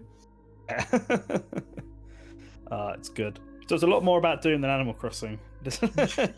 Animal Crossing is the thing with Animal Crossing New Horizons is that the pacing is weird, because I feel like this is the first game in the series where like you can't do a lot on the first few days. I was going to bring that up because like usually you start off with like 4 or 5 villagers, and in this one you always start off with 2. Yeah. You can't get more until you like build tent places and furniture for them. Well, no, what you gotta do is go to an island or someone else's town and get them to come over first. And then once they've decided to move over, Nook will ask you to then place down where they want their tents and stuff, and then they'll move in. Oh. Huh. Oh, there's one more thing that I'm worried about with Doom Eternal, and I forgot to mention it because it left my mind. They said there wasn't going to be any microtransactions in the game, but there is definitely going to be a battle pass, and that's weird. That's weird to me. Microtransactions for single player games, I never understand them. Like, I feel like every major release has like one microtransaction in it, and it's just like, what the fuck are you trying to do? Well, the Doom big has a meme, multiplayer mode. Yeah, they're trying to push this like multiplayer component that's not like a traditional multiplayer because everyone hated it when they did it in Doom 2016, Yeah. which is a shame because it was good. But it's now called battle mode. It's like this weird like Toho Kabuto 5 battle arena fighter, except with Doom enemies. And the game is very like Doom Eternal in of itself is very, very cosmetic heavy because all the cosmetics you can use in multiplayer you can also use in single player. And that all ties in with like the Slayers Club stuff. Like if you bought Doom 1, 2, and or 3 on any platform and you tied it to your Bethesda account, like it unlocked like outfits, classic Doom outfits you can use. I need to figure out how to get them because I've definitely done that, but I couldn't see them in the game. But when I connected them on the Switch, it said, when you play Doom Eternal, you'll be able to get this. You have have to to put go on to the Doom Eternal, and I can't. You have to go to find the it. customization thing on the main menu. I thought I'd done that, but I didn't see anything on there. I might have to just go back to the original Doom 1, 2, and 3 and double check. Also, make sure you're on the same Bethesda net account, I guess. Should be. I mean. Also, I guess make sure you signed up for Slayers Club. I mean, that might be what I need to do. That might be. It's just like you log in with your Bethesda net account, and then you go, "Oh, Slayers Club," and then like that's it, and then like everything's tied together. It's so weird. Like it's very weird. I've been playing with the classic sound pack that comes with like the pre-order bonus, and that's great. It just replaces all of the Doom guys like noises and like gun noises with like classic Doom sounds. But how do I find that? Because I pre-ordered it and I don't remember finding that, but I must. They should have sent you like a code somehow. I did put a code because it's how I got like the duped outfit for the. Then it's the same thing. It should be in there. Oh, it's in. Oh, you gotta go into audio options and enable. Oh, okay. There it is. But oh my god, like I don't want to keep like nerding out on this, but it's so good. Like all of the weapons now use like the classic Doom sounds, but like they're all pitch shifted and like added with reverb, so it doesn't sound like cheap or garbage. Like it sounds like proper sounds. But then they've sourced other weird sound effects from the classic Doom games for all of Doom Guy's other weird moves. Like you know the boost, right? Yeah. Well, it's replaced with the classic sound with the classic sound pack, and the sound is the fucking whooshing noise the Revenant makes when he swings at you. The fucking whoosh. That it makes that noise when you. It's so stupid. And then when you use the grappling hook, it makes the main menu like chunk, like select noise. It's so weird, but it's really great. I'm having such a blast with this game. I love it so much. To go back to Animal Crossing, continue what we were talking about before then. Yeah, I think that there's a big push for like progressing your town and making that a bigger motivation. Yeah. Because of that, it's like because you don't start off with the museum or the shops or like anything, and stuff takes like real in-game days to do. Yeah.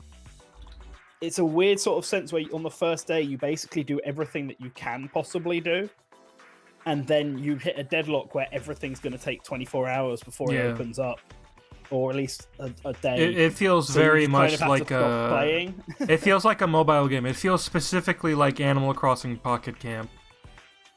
It's a weird time of thing. Like I sort of understand why they do it, but this is why people have also been time traveling. Yeah, just because they can't be bothered to wait like Blathers. He's not there on day 1, but you have to give Nook 5 things. Then he'll show up on day 2, and you got to give him 15 things. And then he'll take day 3 and day 4 to build his museum. Yep, yeah. He's not available until day 5, assuming you did everything on the first possible day. Yeah. Actually, it might be day 4, just because my housemate already has him. Obviously, it's Sunday. But what my housemate did, luckily, was he played it right before the he downloaded the game like the second it came out at midnight, right? Yeah.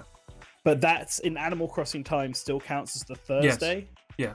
Because the time doesn't change over till some point in the morning. So yeah. So he did all of that on the Thursday. Then on the Mhm. Sunday he had Blathers, and then Saturday the museum was obviously closed, but now he has them. So Oh, okay. should actually yeah. be day 4. That was the reason I was able to play day 2, is because I started playing it literally like 12 o'clock. Yeah, midnight. And then like 5 a.m. comes around and I can actually play the game again, and it's counting it as day 2. Nice. Yeah. No, I didn't get to play it till like 5 p.m. on the. And hopefully on it's the day Friday. 4. I've seen a bunch of people say it's day 5 though. I feel like it must be day 4 because otherwise I don't quite understand how my housemate has the museum already. Mm. So I feel like it must be. And Blathers does say, "Oh, it'll be ready." Oh, it's weird. It's weird because he says it'll be ready tomorrow, but then it's obviously not because then it takes the tomorrow to actually build it all. Yeah. It's not really. It's ready in 2 days. But yeah, that's what I think is weird about this one, because they're trying to progress you to build the town and they're easing you into stuff naturally. You start with less villagers. You start with less buildings to interact with. You don't even start with the full island technically. Yeah. You because can't access get the across any higher of the level, rivers. and you can't get across You the can't, rivers. you can't access the rivers. You can't get across the river Yeah. until you've unlocked specific things. Or So you until have to get somebody Blathers gives to it to you. arrive to get the. Yeah, it's like you need Blathers to arrive before you can get the shovel and the vaulting pole, and then you have to get a third villager to arrive before you can get the ladder.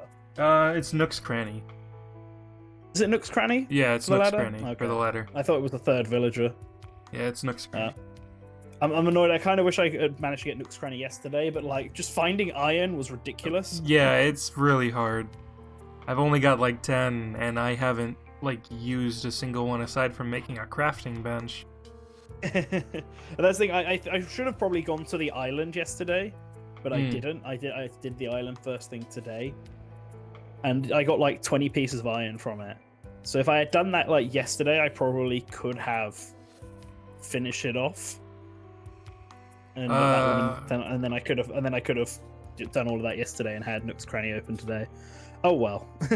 D-Clubber says the museum takes 4 days. At least it took me 4 days. Are you saying it was available on day 5 or day 4? Day 4, I assume. It took him 4 days from starting to have the museum. Yeah, I don't know if he's like saying 4 full days and then it was available on day 5, or 4 They'll days and it was clarify in a available on day second, 4. sure. Yeah. It'll catch up soon.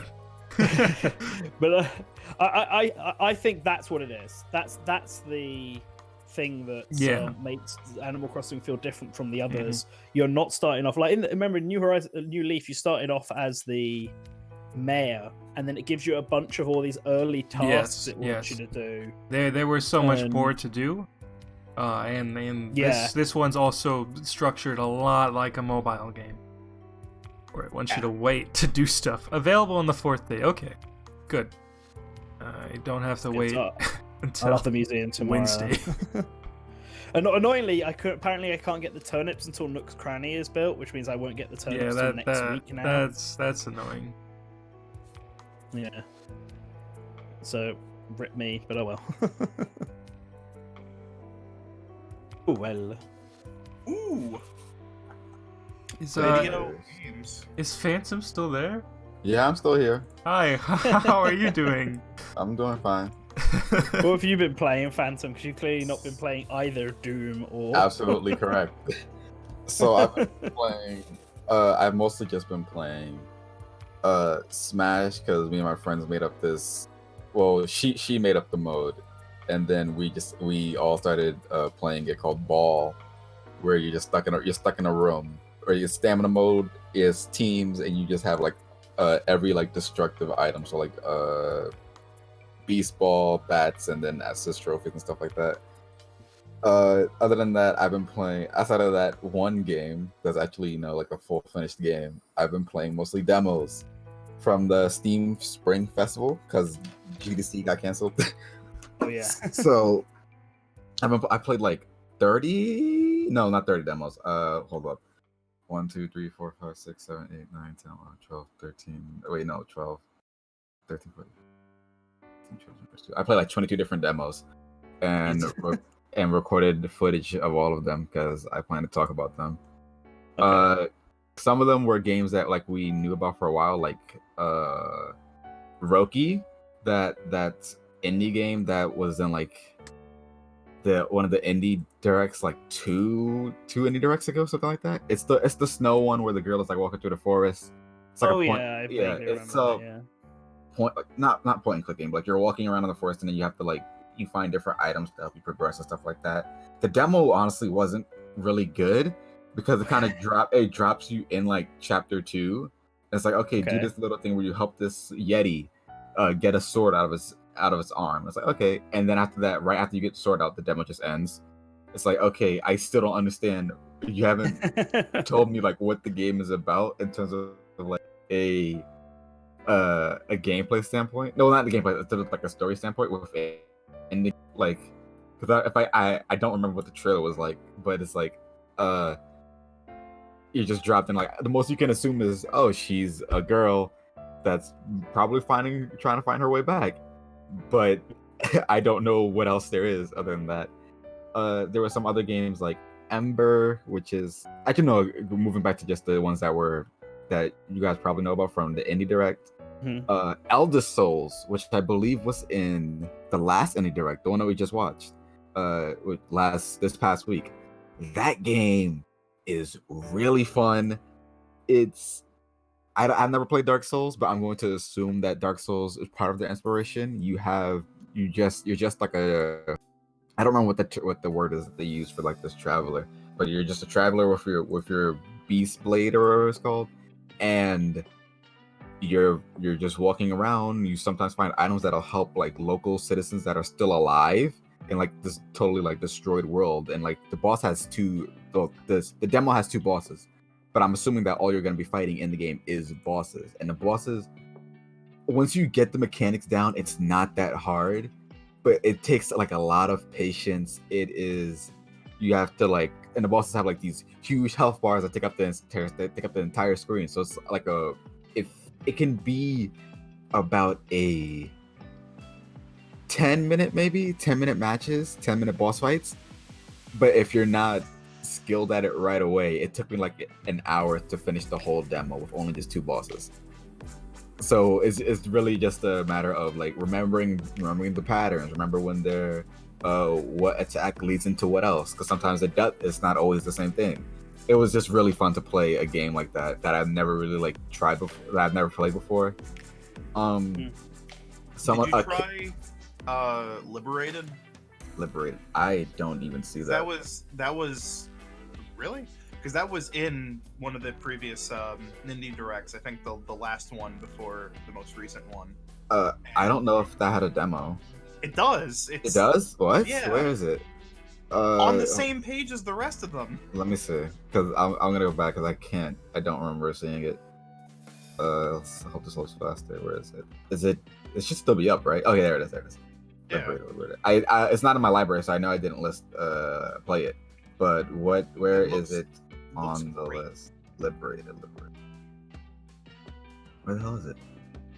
Let me just look it up. I don't know why I just didn't do that instead of just go to the Steam page. Someone asked in the chat if you played Chicory. Okay, I didn't play it this time. I played it last time when they did the Game Awards festival. I liked it a lot. The only thing that they added in this version of the demo was that they have a time lapse mode where you can basically it records you painting. And that's the only thing that they added in the demo. It's a really fun game. The only problem I probably have with it is just not being able to paint within the lines easily with using a controller. That's probably the only thing I have. Other than that, it's really fun. I'm very interested in seeing where the story goes, because the ending of that demo, I don't want to spoil it. It completely subverts everything you kind of like. You thought it would be a cheerful game, and it's not. That ending of that demo made it feel like, oh, this is not going to be as cheery. There's definitely going to be a bit of darkness in terms of like some creepy aspects in terms of either what the main antagonist or villain of the entire story is.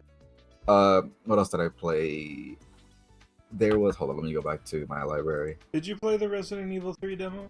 No. No. I've not played it either yet. I didn't think my computer would run it, so I was like, okay, let me not. That's fair. That's fair. Resolution, the second game by the dudes that made Hyper Light Drifter. I'm pretty sure it's the same studio. That game is fun as well. The demo, it doesn't drop you off right in the at the beginning of the game, but I don't know at what part of the game it drops you in.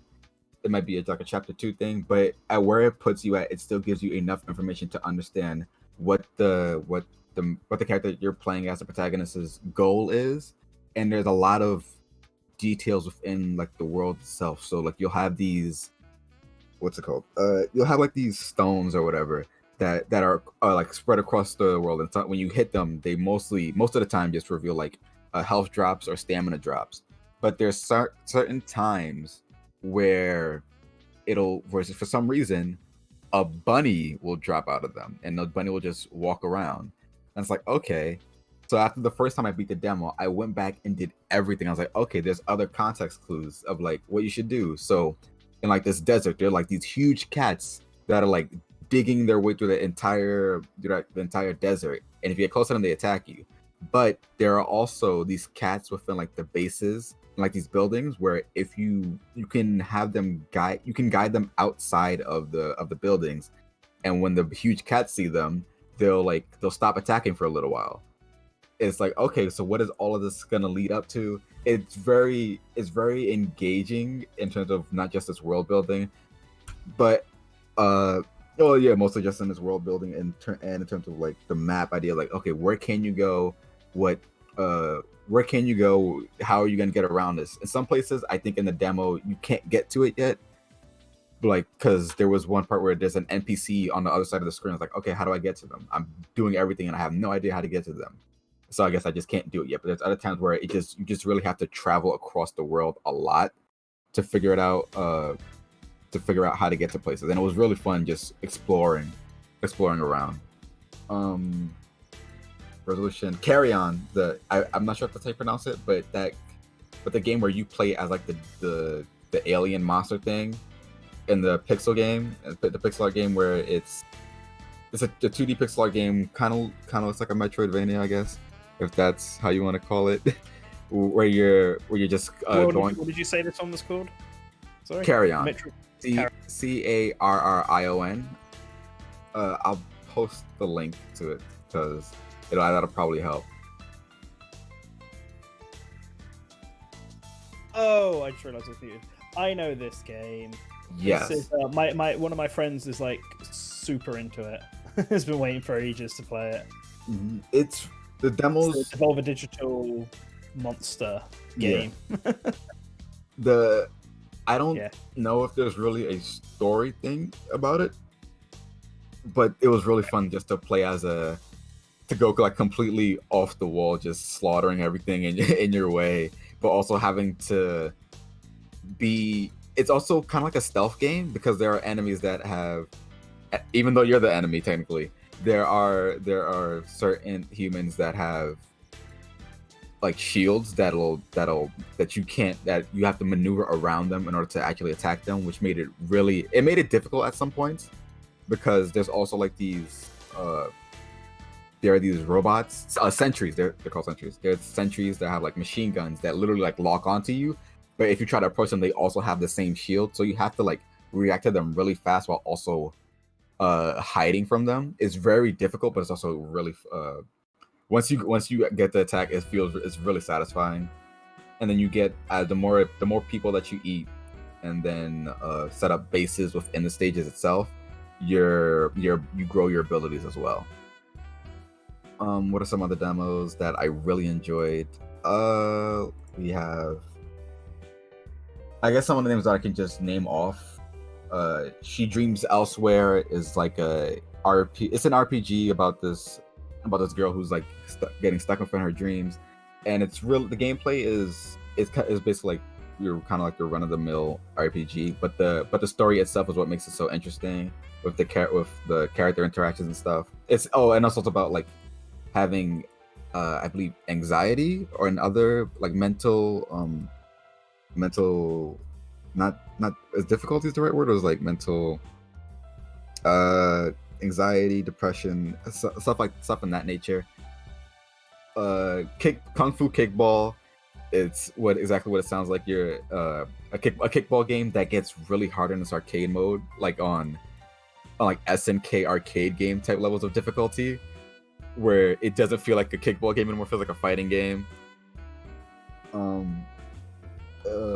Evans Remains. No, that's like another just platformer, a 2D platformer, where 2D puzzle platformer. A Space for the Unbound.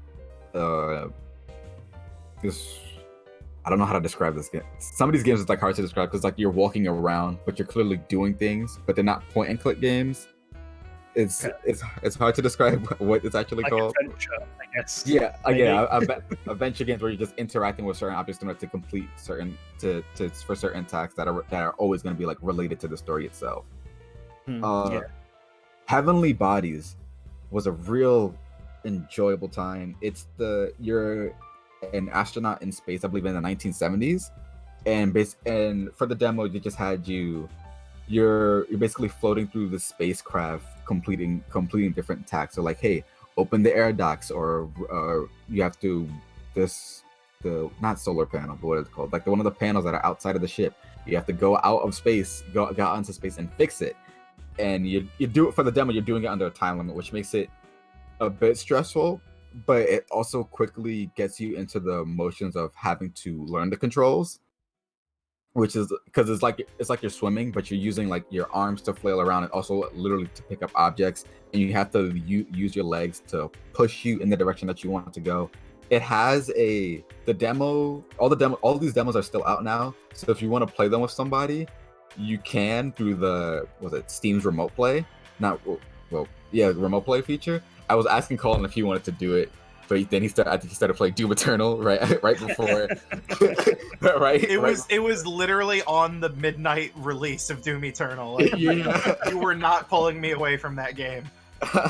It's a really fun game though. I don't think it'll come to Switch because the main thing about the Switch and stuff is like Joy-Cons, but you need the left and right stick in order to play this game. They can still keep it in. It's just like you'd have to you need to play with a Pro Controller. You need to play with a Pro Controller if you're gonna do 2 players. That's the thing.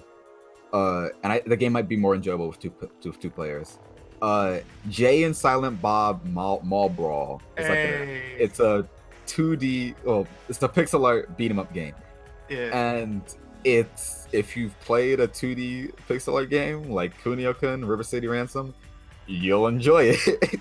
Yeah, it looks very samey. Yeah, the gimmick is that it's a Jay and Silent Bob video game. Yeah, I've never seen the only Jay and Silent Bob thing I've watched is Clerks, Clerks animated. Yeah. So that's my only relation to the was it View Askew-verse? Is that what it's called? Yep. So that's the only thing I know. I might go and watch those movies now that I play this game. The only thing watch them in order. Don't watch them out of order. You'll be really confused. Okay. The only thing that I found really interesting with its gameplay was the fact of you can switch between. If you're playing with one player, you can switch between the characters on the fly, and they still both have their different They still have their both different HP bars. So like, say if you're playing as Jay and you're low on health, you can switch to Silent Bob and he'll still have his max health or whatever health you had when you last played him. So that's really what makes it the most enjoyable in comparison to like other 2D beat 'em ups that I've played. Later Daters, it's a visual novel game where you're playing as an elderly person who's in a retirement home. Okay. And it was really weird because like, wow, I'm enjoying this game, but it's like I'm like a 20-year-old, 21 now. I'm like this 21-year-old dude who's like living the life of an old person, and it's weird seeing like is this game for old people, or is that supposed to be like the I think gimmick. think That's it's the just trying to be gimmick. quirky. Yeah. Yeah. There's one. The only thing that I didn't like about it, and I don't want to sound like the Twitter gamer guy, like the people that people make fun of. There's a line in the game. It's just this one line that took me out of the game, where it made me think, do old people actually talk like this? Where when they're talking about the idea that some people have passed away in this retirement home, and when they literally say within the game itself, you refer to the ghosts as they, and I was like, yeah, because you don't know. I was like, yeah, because you don't know the ghost's gender. I'm like, you could have just used they. Like, that seems pretty obvious that you didn't state who the gender was. Why specifically point out that you're using gender neutral pronouns? Just do it. And it took me out of the whole experience. Like, wait, old people probably don't talk like this at all, unless if you're like a public figure old person like Ellen or something like that, I guess. So it just took me out. It just took me out of the entire game. It doesn't affect Ellen's the game over itself. the hill. It didn't take me. It didn't ruin the game or anything like that. It's just that it took me out of the experience. So like, if it's like people like our age that are writing the game, it's like, I'm just hoping that, like, are there going to be a lot more moments where it takes you out of the world on accident?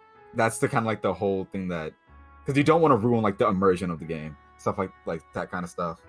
Mhm. It is coming to Nintendo Switch though. Like, that's how the demo ends. It's like, hey, you can find out more about the game when it comes on PC and Nintendo Switch. I was like, oh, okay. Yeah, So I'll probably pick that up.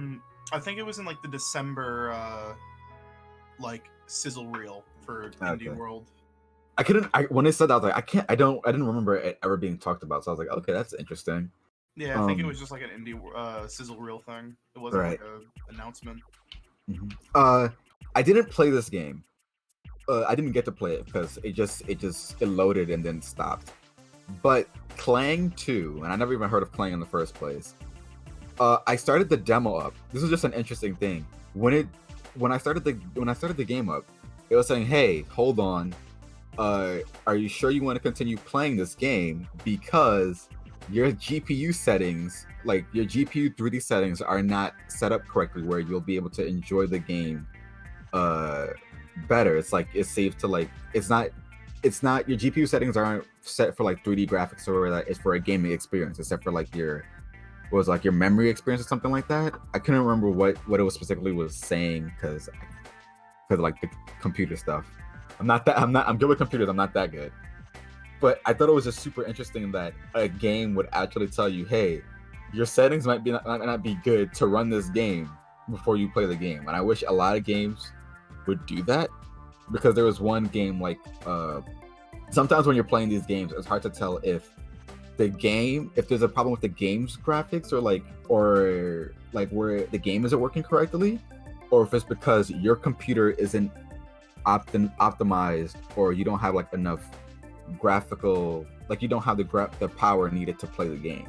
So for like some games where it's like Going Under, which is like a roguelike, you're an intern and you're working at this company and you're stuck in the basement, and it's like you're a roguelike and you're trying to escape and stuff like that.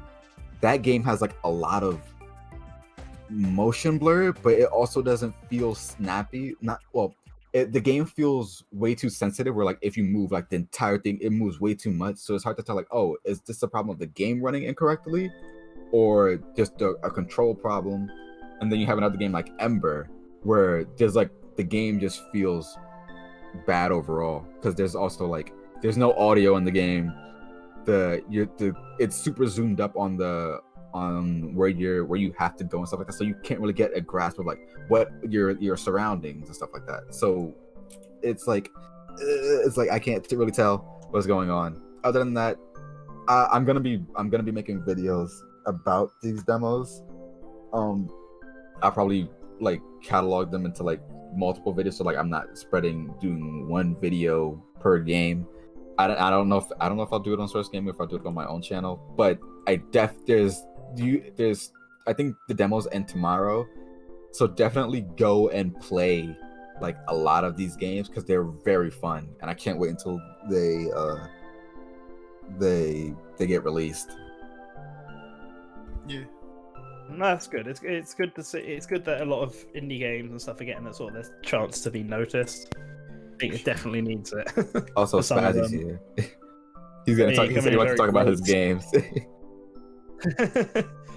Like I never played 2 games, hours but I in. played games this week, so I want to say, hey, I played Whoa. games. Whoa. shock horror. Video Go on then, games. You take the reins. I'm actually going to drop out in a sec because I need to go rush off and do so. I've got a busy day, and I've got some sort of reviews to write for this channel. So Ooh. Very nice.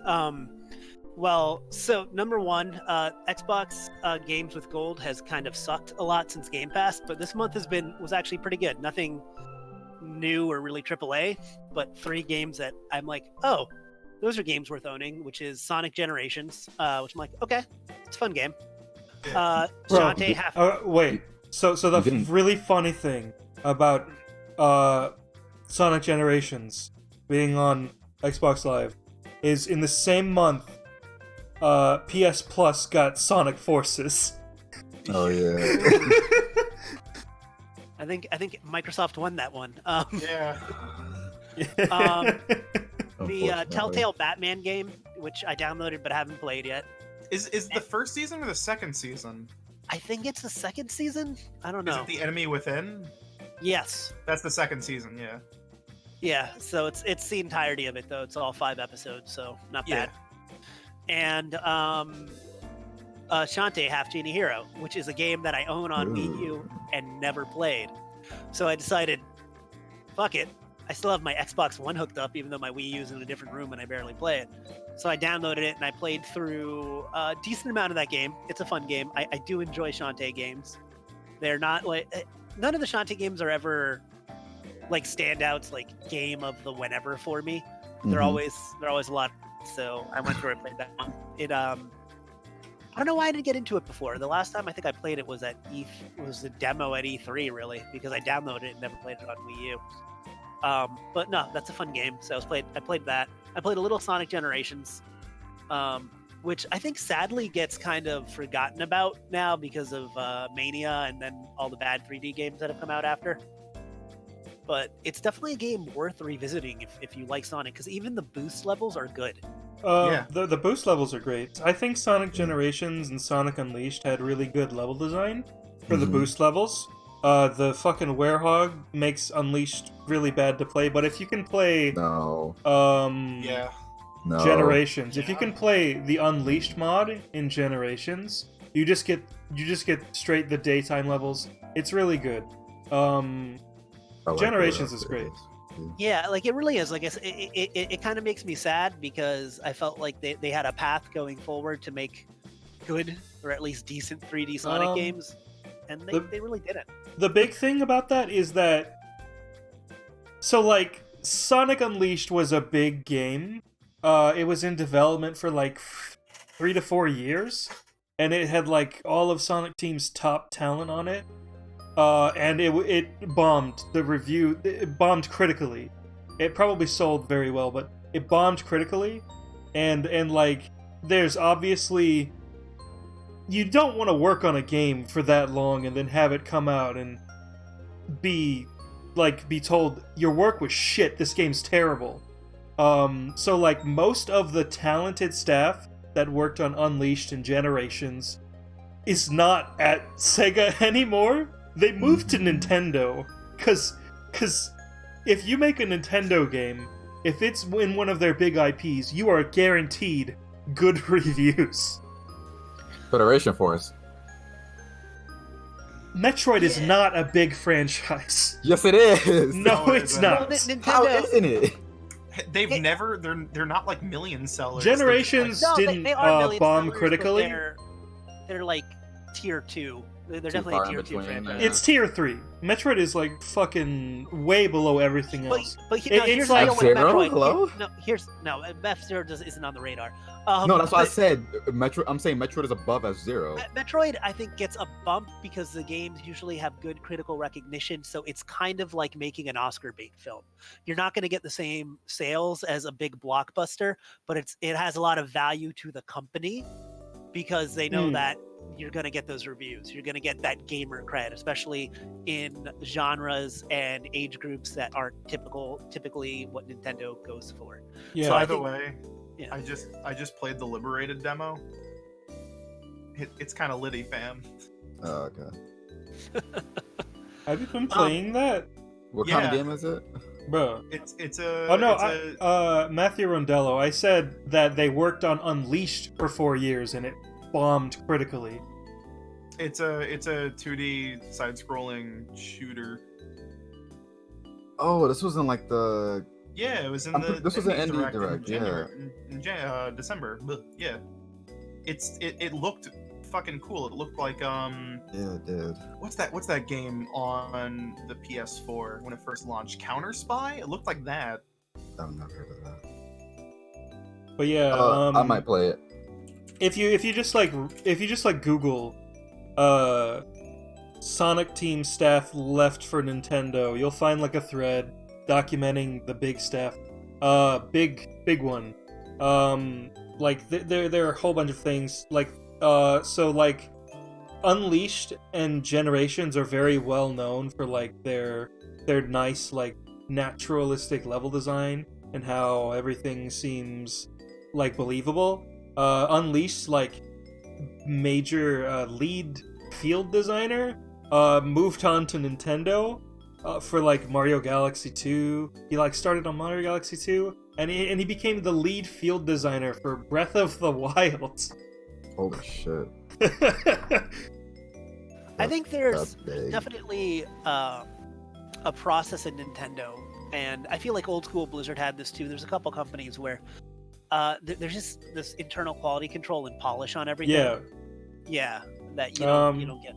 I think you see that with Monolith Soft's games a lot before. Like all of the stuff before they joined Nintendo was just half finished and half baked. As much Yeah. as I like Xenogears and Xenosaga was pretty good.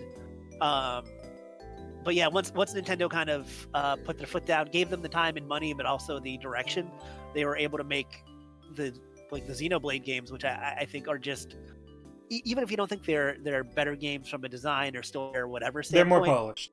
Yeah, Yeah. they're more actual games. Except maybe not Chronicles X. But I don't know. That one had a different kind of a different I think approach to it, but I think it still had polish. It was just That's the game where you can run through cars. I don't know if it's that polished. it was definitely ambitious, I'll tell you that. Well, yeah. But yeah, the thing about Generations, that style of game, they can't make that anymore. They literally can't. And the reason being is because most of the staff is gone. So the next game after Generations was Sonic Lost World, which was primarily developed by entirely new staff. For that game, they slowed things down a whole lot, so they removed a bit of the code in the Hedgehog engine that let them make longer levels. Oh. They never put it back. It's still not there in Hedgehog Engine 2, so that's why Forces has like 1 minute long levels. They literally can't make long levels anymore, so that style of game is doomed. They can't do it anymore. They could go back to it. They could go back to it if they had any of the talent that built the engine, like, still there, but no, they don't. They're all gone. Just teach your talent. It's one of those things that, like, there was that rumor previously. I don't know if we ever talked about it on Good Morning Source Gaming. Maybe we will today, even, I don't know, for Sony buying Konami IP. Yeah, Oh, we didn't talk about that. Maybe no, we did. I don't think we did. No. No, it just like came up in the past week. We didn't Yeah, talk about it. 2 weeks. I mean, we could touch base on it real quick after I'm done with my games. But the Sure. point I was making with that is that even if Konami went all in on trying to make great AAA games and this and that, they don't have any of the people there anymore. Like, Yeah.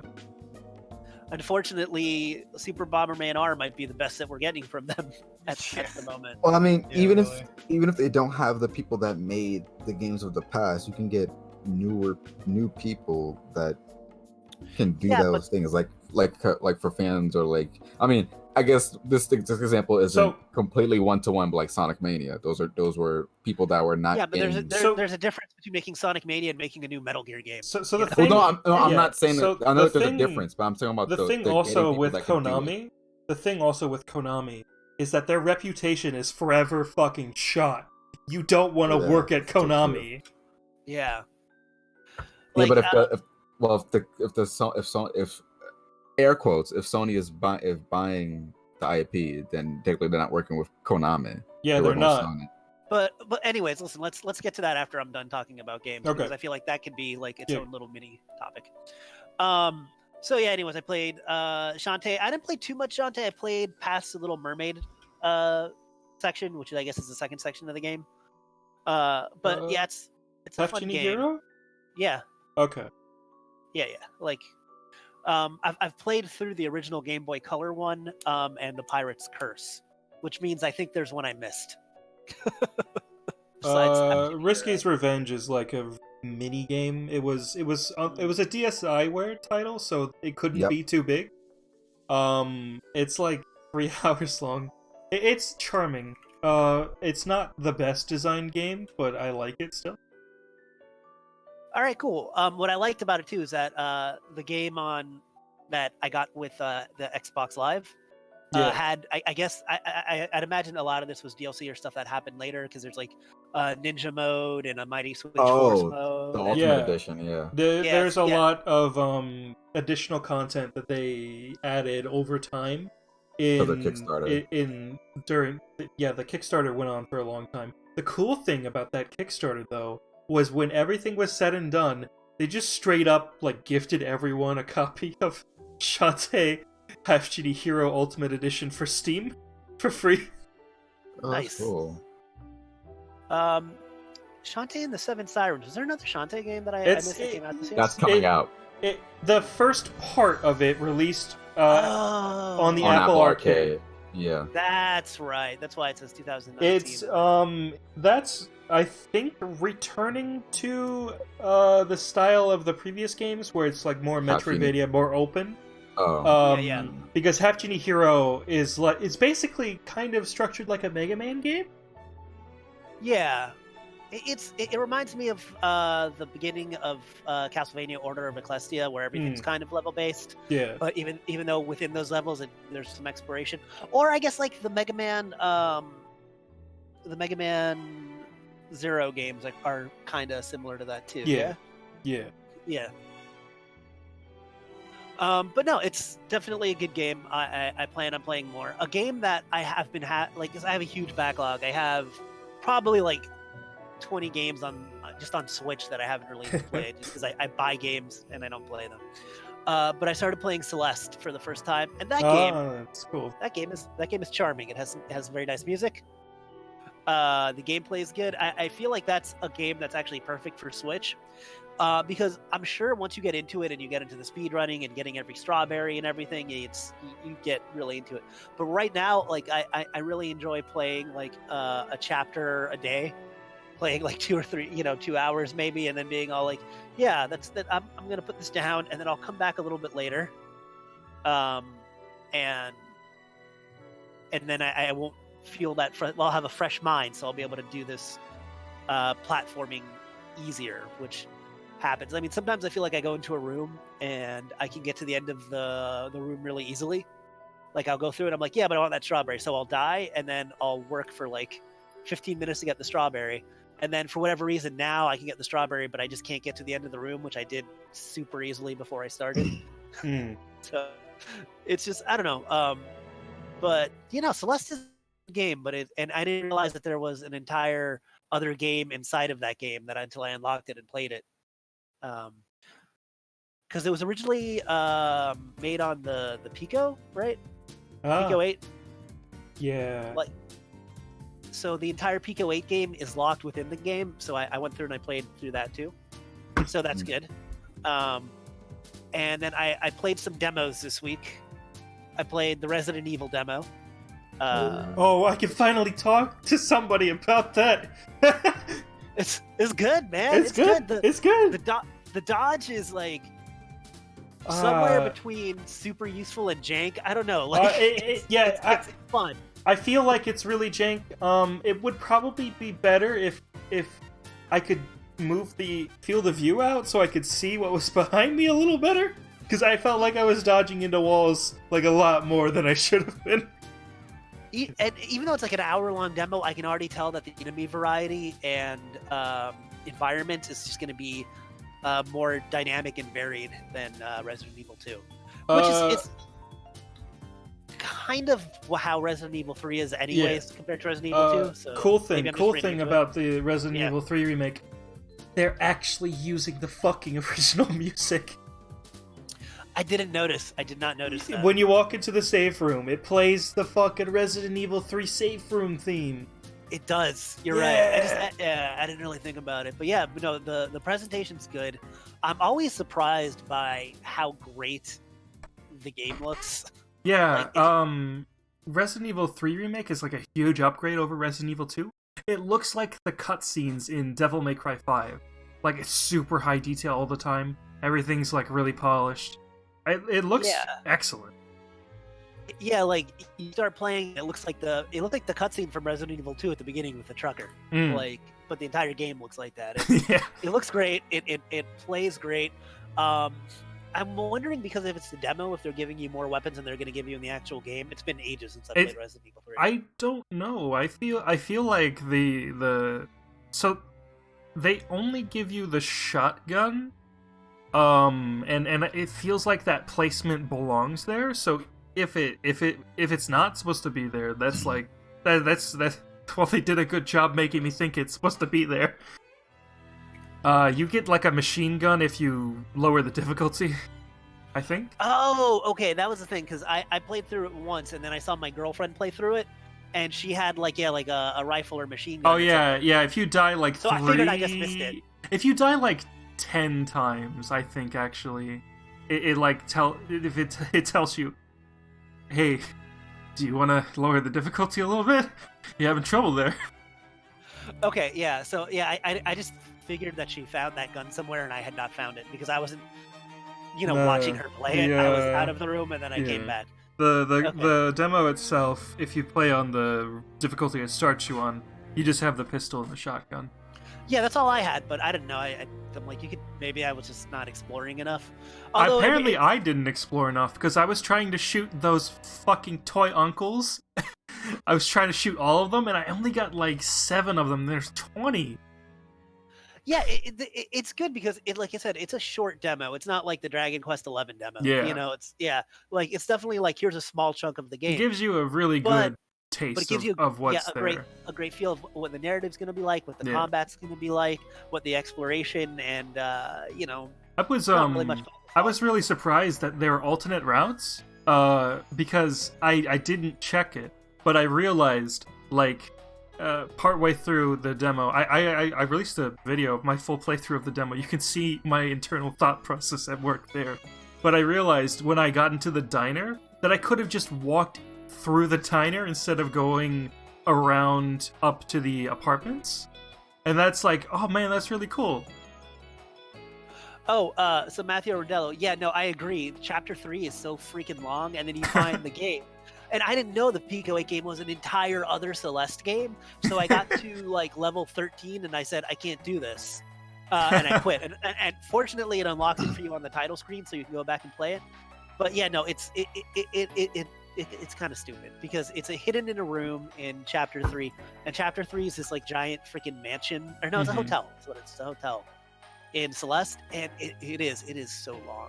It is very, very long. Yeah. And then Like, can you imagine? Because I thought it was just like, because I didn't realize until I looked it up later that this was the original version of the game.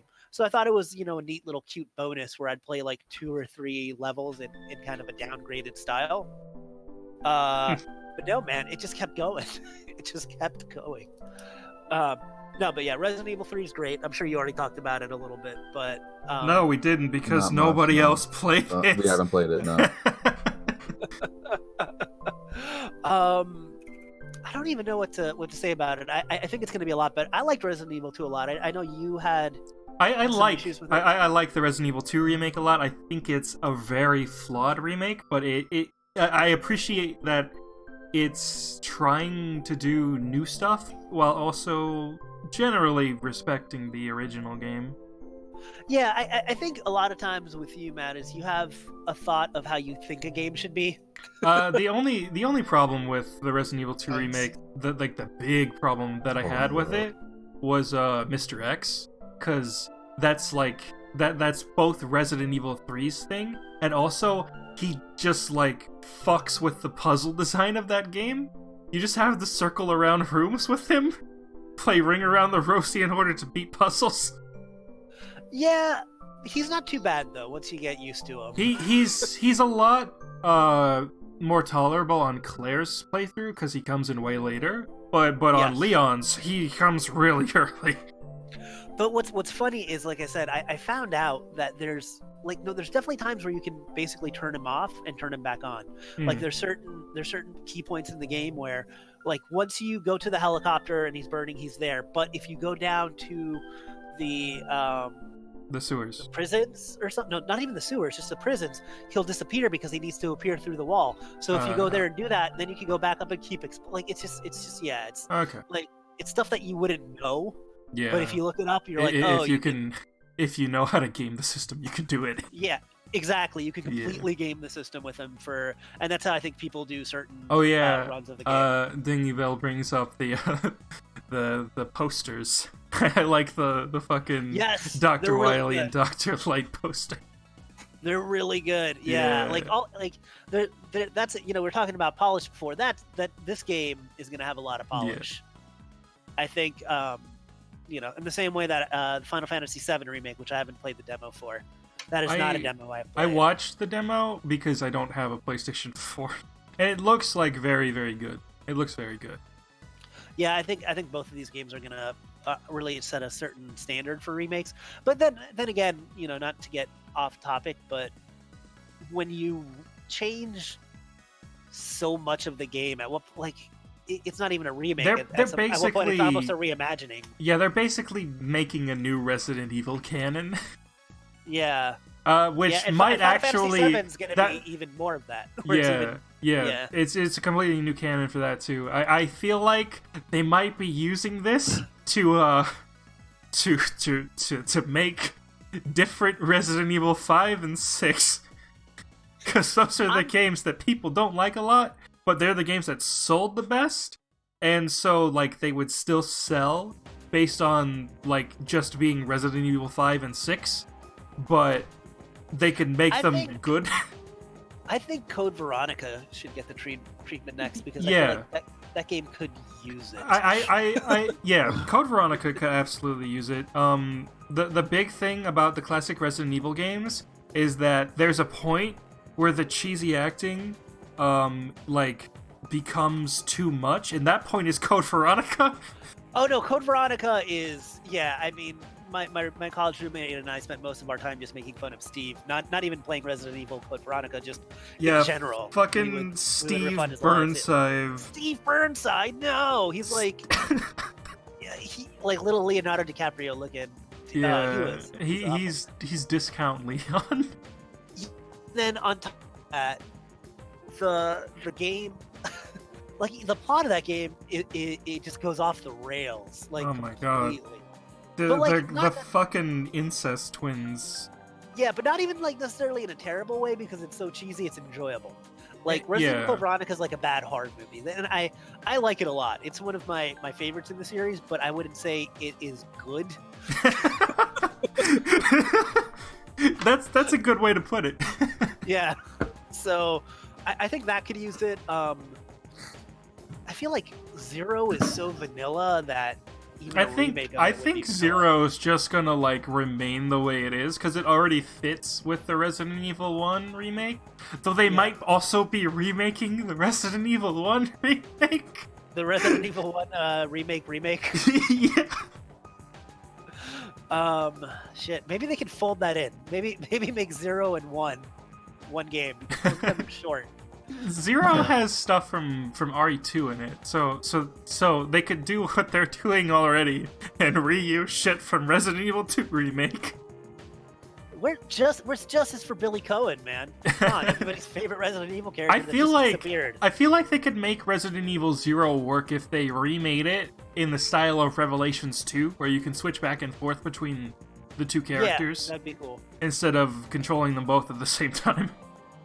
Those Revelation games are, I feel like, really underappreciated. Yeah, Yeah. Resident Evil 3, the remake, reminds me a lot of Revelations 2, especially because the dodge is straight up just the Revelations 2 dodge. Yes, now that you mention it, that's Yes. Huh. Uh, Interesting. But also, All right, well- like, the main series kind of also got handed over to the Revelations team because the main series team made 2 games that weren't very well received. So,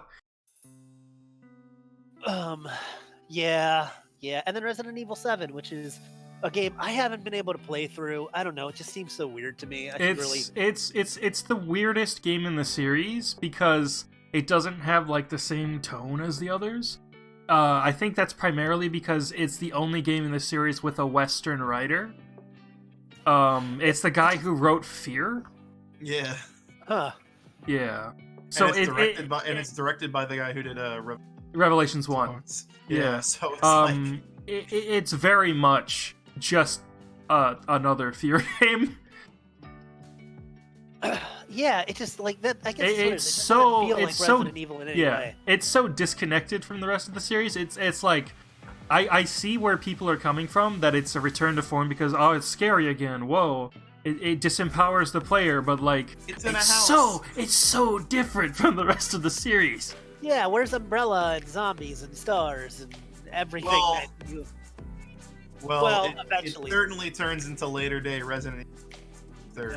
Yeah, That's a whole other conversation with the for another time. DLC, it absolutely goes off the rails. I'm more Yeah. willing to like Resident Evil 7 because of how fucking stupid it gets. But like the main game itself is so divorced from anything else in the series.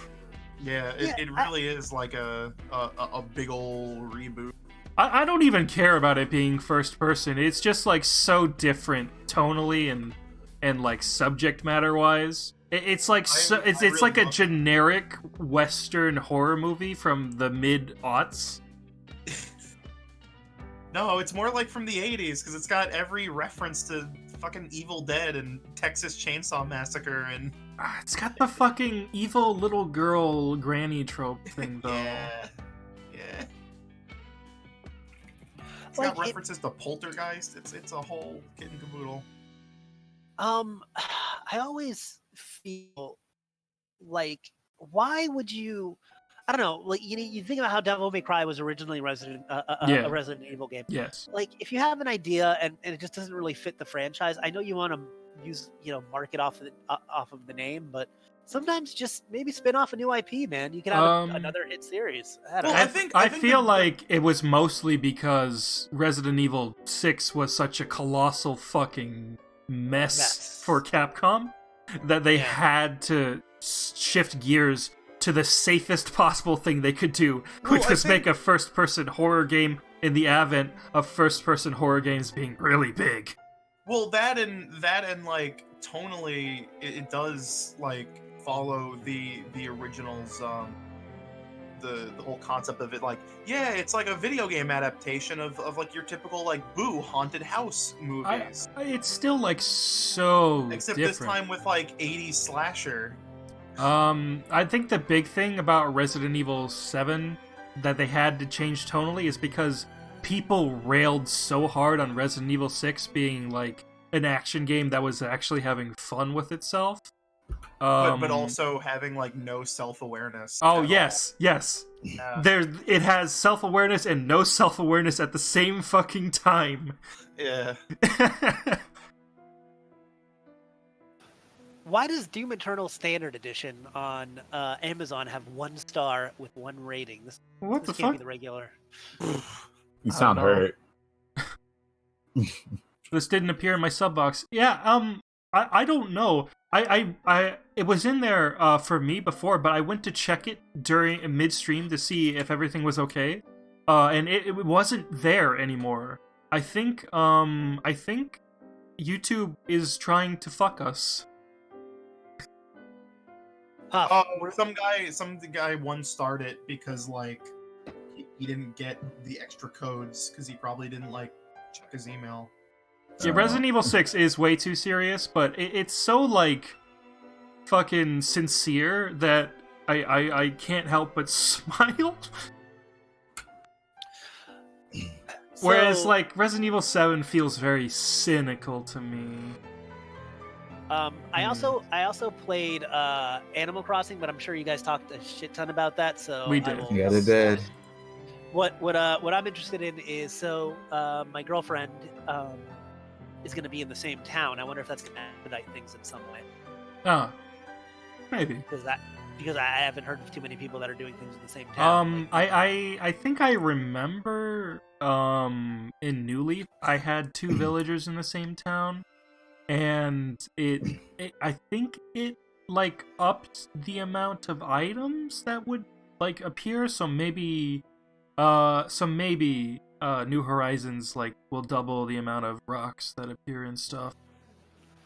Yeah, I mean, I remember in the GameCube game, me and all my roommates had our own villagers, and I felt that was fun. I like that a lot. People in the same town, Mhm. screwing things up, moving like, oh, this is where I'm planting all my trees. Screw you. This is where I plant my trees now, and sending letters to each other, and then you'll get letters from villagers that mention other people, spreading nasty rumors. Just you get a villager that will be like, hey, so and so sent me this letter, take a look at it, and it's just like the worst shit you've ever read. Yeah, not only that, but you can also make villagers change what they say. Yeah. You can just like all of a sudden you'll be talking to Piper or whatever. She's all like, "Hey there, David sucks," and you're like, "Oh god damn it!" Oh Now this is all shit. this. That's right. I just got an email that my college is doing all their classes online now. Ooh. Yeah, that's a thing now, man. Yeah. I'm not Take, like, good a- with online courses, but I understand why it has to happen now. So last game I played, Yeah. the Trials of Mana demo. Does it have the obviously. same shitty dub as the It does, Ugh. but Can you do Japanese? you can play it in Japanese if you. Oh, that's good. That's good. That's good. Yeah, it has dual audio tracks. I know that at least for the release it has dual audio. I didn't check for the demo, but you know, I'm fine with the shitty dub. I've dealt with shitty dubs before. The gameplay's fun. The story's fun. I played Persona 2 Eternal Punishment. I'm good on shitty dubs. I know the score. There's something in the pacing though, because I feel like there's these conversations now. It's a fun demo, and I suggest you play it. It's not too long. It takes a couple hours to get through, but there's a ton of replayability because Trials of Mana has a bunch of playable characters, so you can customize your party, and each character has their own intro scenario. Yeah. So yeah, you can go through and play all the different intro scenarios. Your information will carry on to the main game, like in Dragon Quest, so that's also good. That's cool. But I feel like there's a little bit of a pacing issue where this was originally a Super Nintendo game where there was a lot of expository dialogue just between characters, and now they're kind of turning that into voiced cutscenes, and you're all like, I get it. I just want to start playing now. Yeah. Whenever something transitions to full voice acting, I always appreciate it when they just make the dialogue snappier and shorter. Yeah, exactly. Because they're using once again like Super Nintendo like giant boxes of dialogue. Well, Yeah. I don't know what happened, but your father said this. I know, but his land was this, and he came from here, and this and this and blah, blah, blah. I'm like, okay, like I get it, guys. We can move on. People read way faster than people talk. But I'm a huge fan of the Mana series in general. I suggest if you're a fan of action RPGs, check it out. The animation is good. It looks good. I mean, it's worlds better than the Secret of Mana remake. That's good, because that looks like a fucking mobile game. Yeah, I mean, it's still like, it still looks a little rough in a couple places because you can tell it didn't have the same budget as some other Square Enix titles. Okay. But it looks good and it plays good, and the bones of it are still a great game. And just going through the towns and exploring, killing enemies, it's a lot of fun. So I'm glad that it seems that they actually put effort into it this time. yeah, I kind of want them to make, and I know they won't, but to remake the first Secret of Mana remake again. Just like do it properly. Just use this engine. I mean, it much seems better. like I haven't played the demo of it yet, but it seems like the focus was like the Secret of Mana remake was just kind of like, oh yeah, it's like $20. It's like, whoa, like we did it. But like this one, it's like they're seemingly trying to turn it into like a real, actual, like full big boy video game. Exactly, that's the difference. The other one was like there's a like an budget actual title. budget behind it. Yeah. Yeah, Seems and to be I like feel a PS2 era RPG for better. Yeah. That looks like a PS3 era RPG. No. But no, I feel like there's you have to strike that middle ground between honoring the classic sensibilities of the game and then bringing it up to standards for a modern audience. And I think that this actually does do that. But that's good, because like the Secret of Mana remake gave no shits about the art direction of the original. Yeah, and the art direction's great. It actually looks great. Like That's the good. only thing I'm concerned of is apparently this does not have co-op. I didn't try, so I don't know. That's weird because that was a big focus. That is a big focus of the Mana games. Huh. I always thought it would always behoove Square, and I thought this back in the day when Phantasy Star Online was big. I'm like, I know that they were in the process at the time of making Final Fantasy XI, but I always felt the Mana series would transition so well into an online, like Phantasy Star Online style MMO, like very, fast-paced actiony game. But just because like the games have always been about that, yeah. On the eShop, it just says one player. Oof. Yeah, that's really weird. That is weird. It's good though. I like it. They asked the developers the reason behind not including multiplayer, and they said it was because of the perspective of the game. Oh man, That's rough. That is rough. I need to look into that Secret of Mana remake because I never bought it because it was awful. I have Why? Vita. Do you? Yeah. It looks like it a not- Vita game. Yeah, it does. It kind of like how Trials of Mana looks like a Switch game on everything. Yes. Yeah. It looks like genuinely like pretty good Yeah. this time. Yeah, it sucks because Secret of Mana was like the first. It was like the game that really got me into JRPGs. I'd say it's a lot of people's favorite. Yeah, so I don't know. It sucks that it let's- got a shit remake. Yeah, At least you have the collection now. I do, but like the remake, they didn't even animate the mouths to move. Like that's a thing I've seen in a lot of games, actually. It seems like they either... Okay, so there's like 3 tiers of mouth movement in video games. There's one where it's hand animated, that's usually only for cinematics. And then the second tier it's like AI driven. It tries to match like the peaks of the audio, and it's okay, for better or worse, it works. And then they just the last tier is that they don't fucking bother. There's no mouth movements. They just talk, and the fucking character models are completely static. I played what's funny? Code Vein last month, and they did exactly that for like all of the dialogue inside your like home base. is having theme park freeze. Our animatronics have those same levels where there's like level 1 is just body movement, and level 2 is your limbs move, and level 3 digits, and level 4 like they try to have mouth movements and like things. I played one demo this week, and I think we should end this whole thing soon because we're hitting like 2.5 hours. Yeah. That's But not morning anymore. the demo I played was the English release of Disaster Report 4 on the Switch. How is it? And that is oof. Unreal Engine 4 is a very interesting engine because like there's this like common belief that UE4 Switch games are bad. And I don't think that's true. I think it's just that it's such a common engine that you just see like both a lot of really good games and a lot of really poor games use it. But there is no denying that like some of the worst ports on the Switch are UE4 based, like Arc and Remothered. This has that UE4 crust, and oh my god, like it runs at like 10 FPS. Wait, holy shit! I don't know. Disaster Report 4 was delayed for 7 years. Yeah.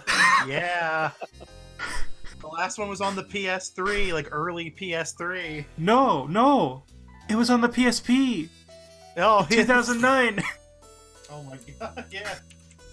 It was the Disaster Report 4 was supposed to be on the PS3 in 2011, but it got like permanently delayed because of the 2011 Tohoku earthquake and tsunami.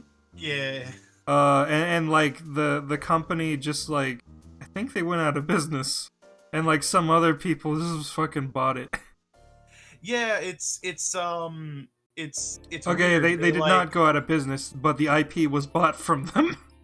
Yeah, it was like they were working on a 4th game, and then they canned it, and then like this other company picked it up and did like a remake in UE4. Yeah. And it's apparently like on PS4 it doesn't run much better either. Like it's just like Yeah. Unity and Unreal Engine 4 are like they're double-edged swords. They're really easy to learn and use. They have really good documentation available for them for you to learn how to do anything in them. But a lot of games are made in them, and so the quality measure is very skewed, as the rule is for everything. Like 90% of most things is shit. But like I will say, I persevered through the bad graphics and the abhorrent frame rate, and I want to know more about this game. How does it compare to Raw Danger? Oh god, I don't know honestly, but like because the demo I played was like it was like 40 minutes, and it's like a weird hybrid between a survival sim but also like a life sim. Like you're just going around talking to people and solving Have you played their Raw problems. Danger? I have not. Oh, that's Disaster Report 2. It's basically the exact same thing that you're describing. Yeah, well, I imagine all the games play the same. I have the first one, the first Disaster Report with the terrible fucking box art for the PS2. Raw Danger is like an infamous game because, of course, the original game is set in Japan. For the international release, they changed it from Japan. But you know, instead of doing like just like what Phoenix Wright does and just changing the names, they recolored everyone's hair to be blonde. So you got these obviously like Japanese people with blonde hair. It's a very, very unique game. I'm just down with it because it's like I love just weird niche shit that just like exists outside the realm of everything else in existence. And I will be buying this game. I will be purchasing this video game. Well, somebody needs to not the $90 NIS America fun pack. I'm not after SNK Heroines. I'm not pulling that shit again. But yeah, I'm very curious how this game plays out in the long run. But yeah, those kind of games are really weird. Remember when Monolith Soft made one of those games? Yeah, and they didn't release it in the U.S. Because Reggie thought it was shit? Yeah. That game's so weird because it has like an American dub, but they just didn't release it in the US. It has fucking Ruben Langdon and Dan Southworth in it. And Well, they're it's just like like how, hamming it up in the background as the villains. It's like how Fatal Frame 4 was like localized and then they just didn't bring it over. It's like, thanks guys. But that's a really unfortunate one because that's a Suda51 game. God Yeah. damn it. it's a good video game. But It's yeah, better I'm than really, the fifth one. oh yeah. But I'm really I don't know. I might stream it when it comes out.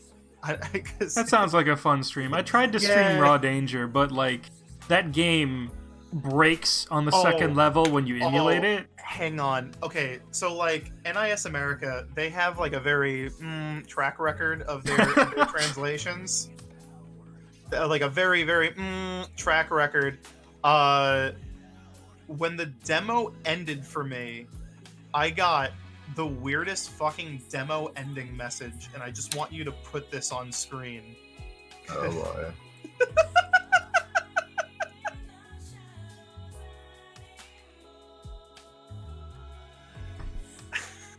It's that is ridiculous. Oh yeah. Okay, I'll put this up on the screen.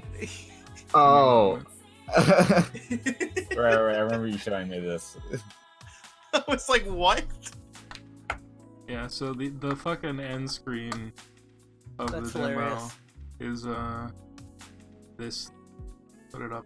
Because it treats the end of the demo as if you're like you save your progress and then it just kicks you back to the main menu. So I guess like your saves carry over to the final game.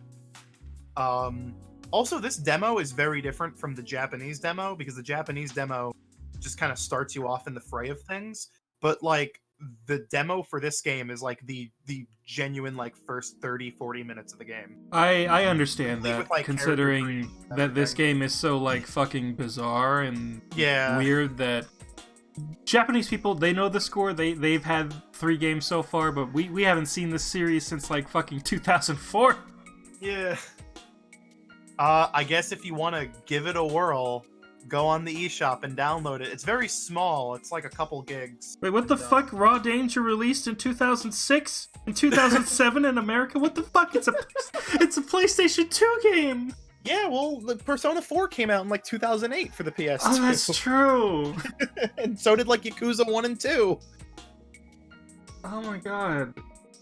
The PlayStation 2 is a weird beast of a system. It lasted so long. I really love this message. If the Switch had if you could set screenshots to be like your menu background on the Switch home screen, I would absolutely use this Oh, image. What the fuck? Yakuza 1 did come out in 2005. Yeah. It came out in 2006 everywhere else. What the fuck? I didn't realize that. Yeah, that's why they're like $50 used. Well, they did reprint them. Yeah, but I'm saying like they were very late, rare Yeah. releases in the US. Yeah. Well, Okay, fellas, well, is I that think is it's time that all? to Is that all we've cut the got head for off the today? snake. Nah, man. Nah, listen. I just want to talk about the Konami thing. We'll make it real quick. Okay. In and out in 10 minutes. Not even. Okay. So there was that. I just want to touch on it. There's that rumor saying that Konami or that Sony is buying IPs from Konami. I don't know why it got as much traction as it did. I think mostly from wish fulfillment because people want it to happen, Yeah. and because I guess it lined up with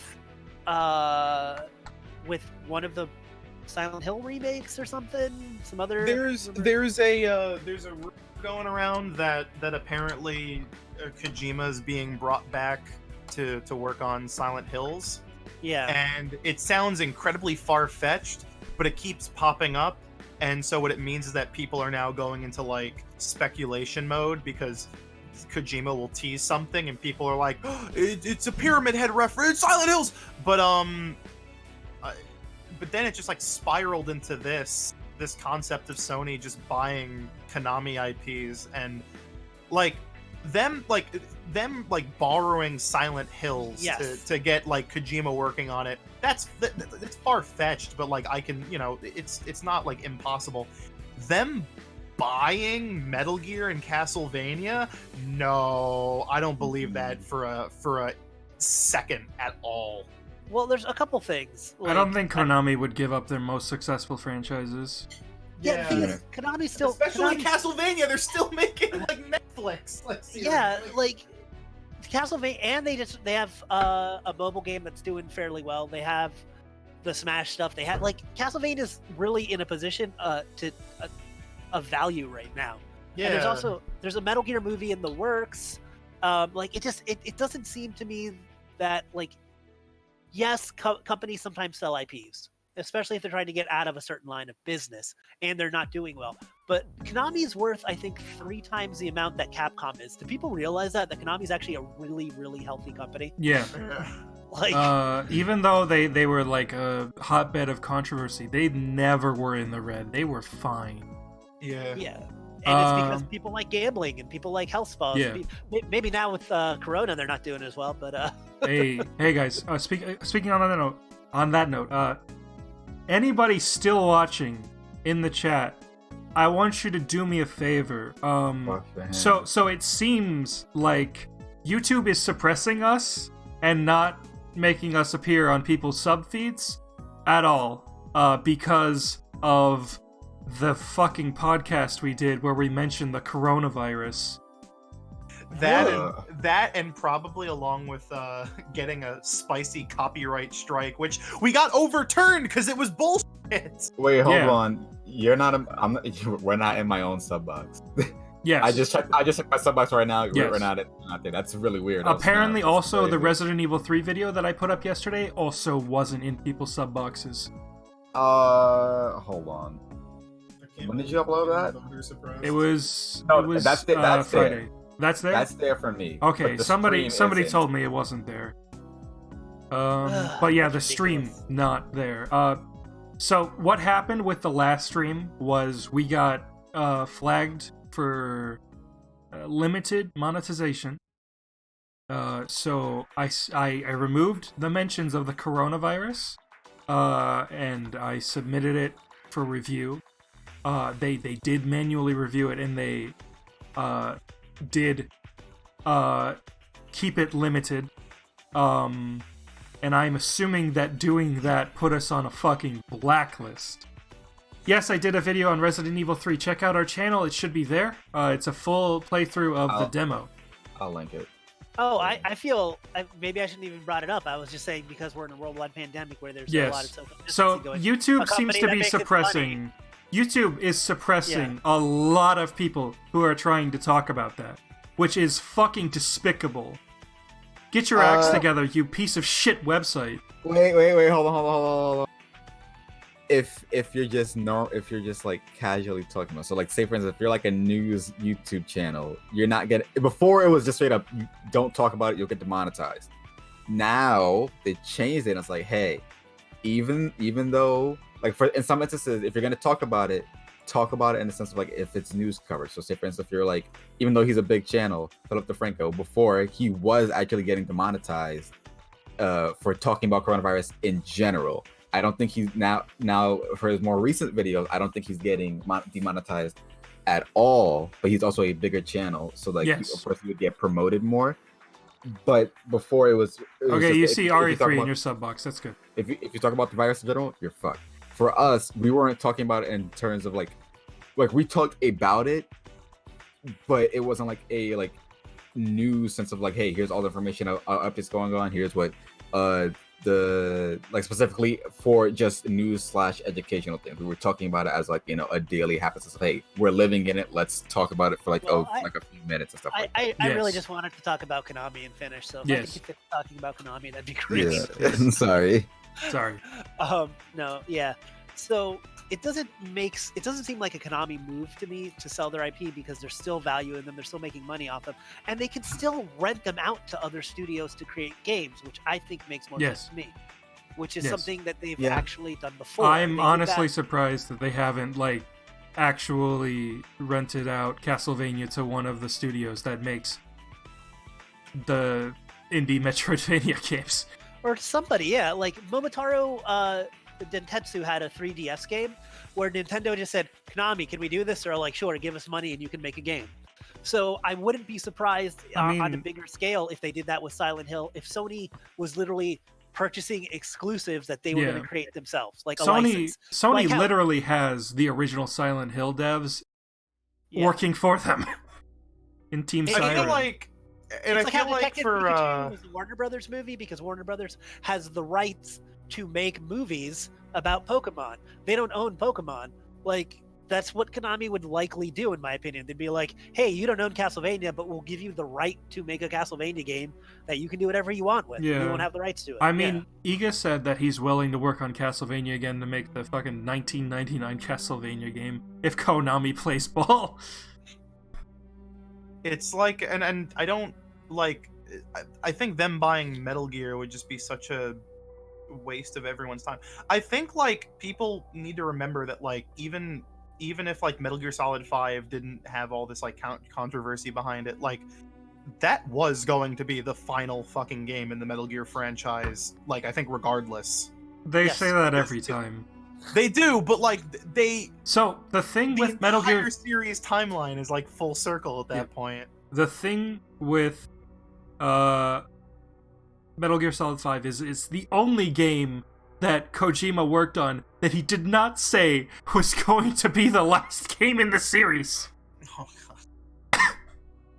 You okay? But I just don't like, because I guess the intention would be if Sony were to buy Metal Gear to have Kojima work on more Metal Gear, and I just don't see Kojima making more I don't know Metal if Gear. Sony funded Castlevania Requiem, but it's exclusive to them because it uses their proprietary PSP emulator.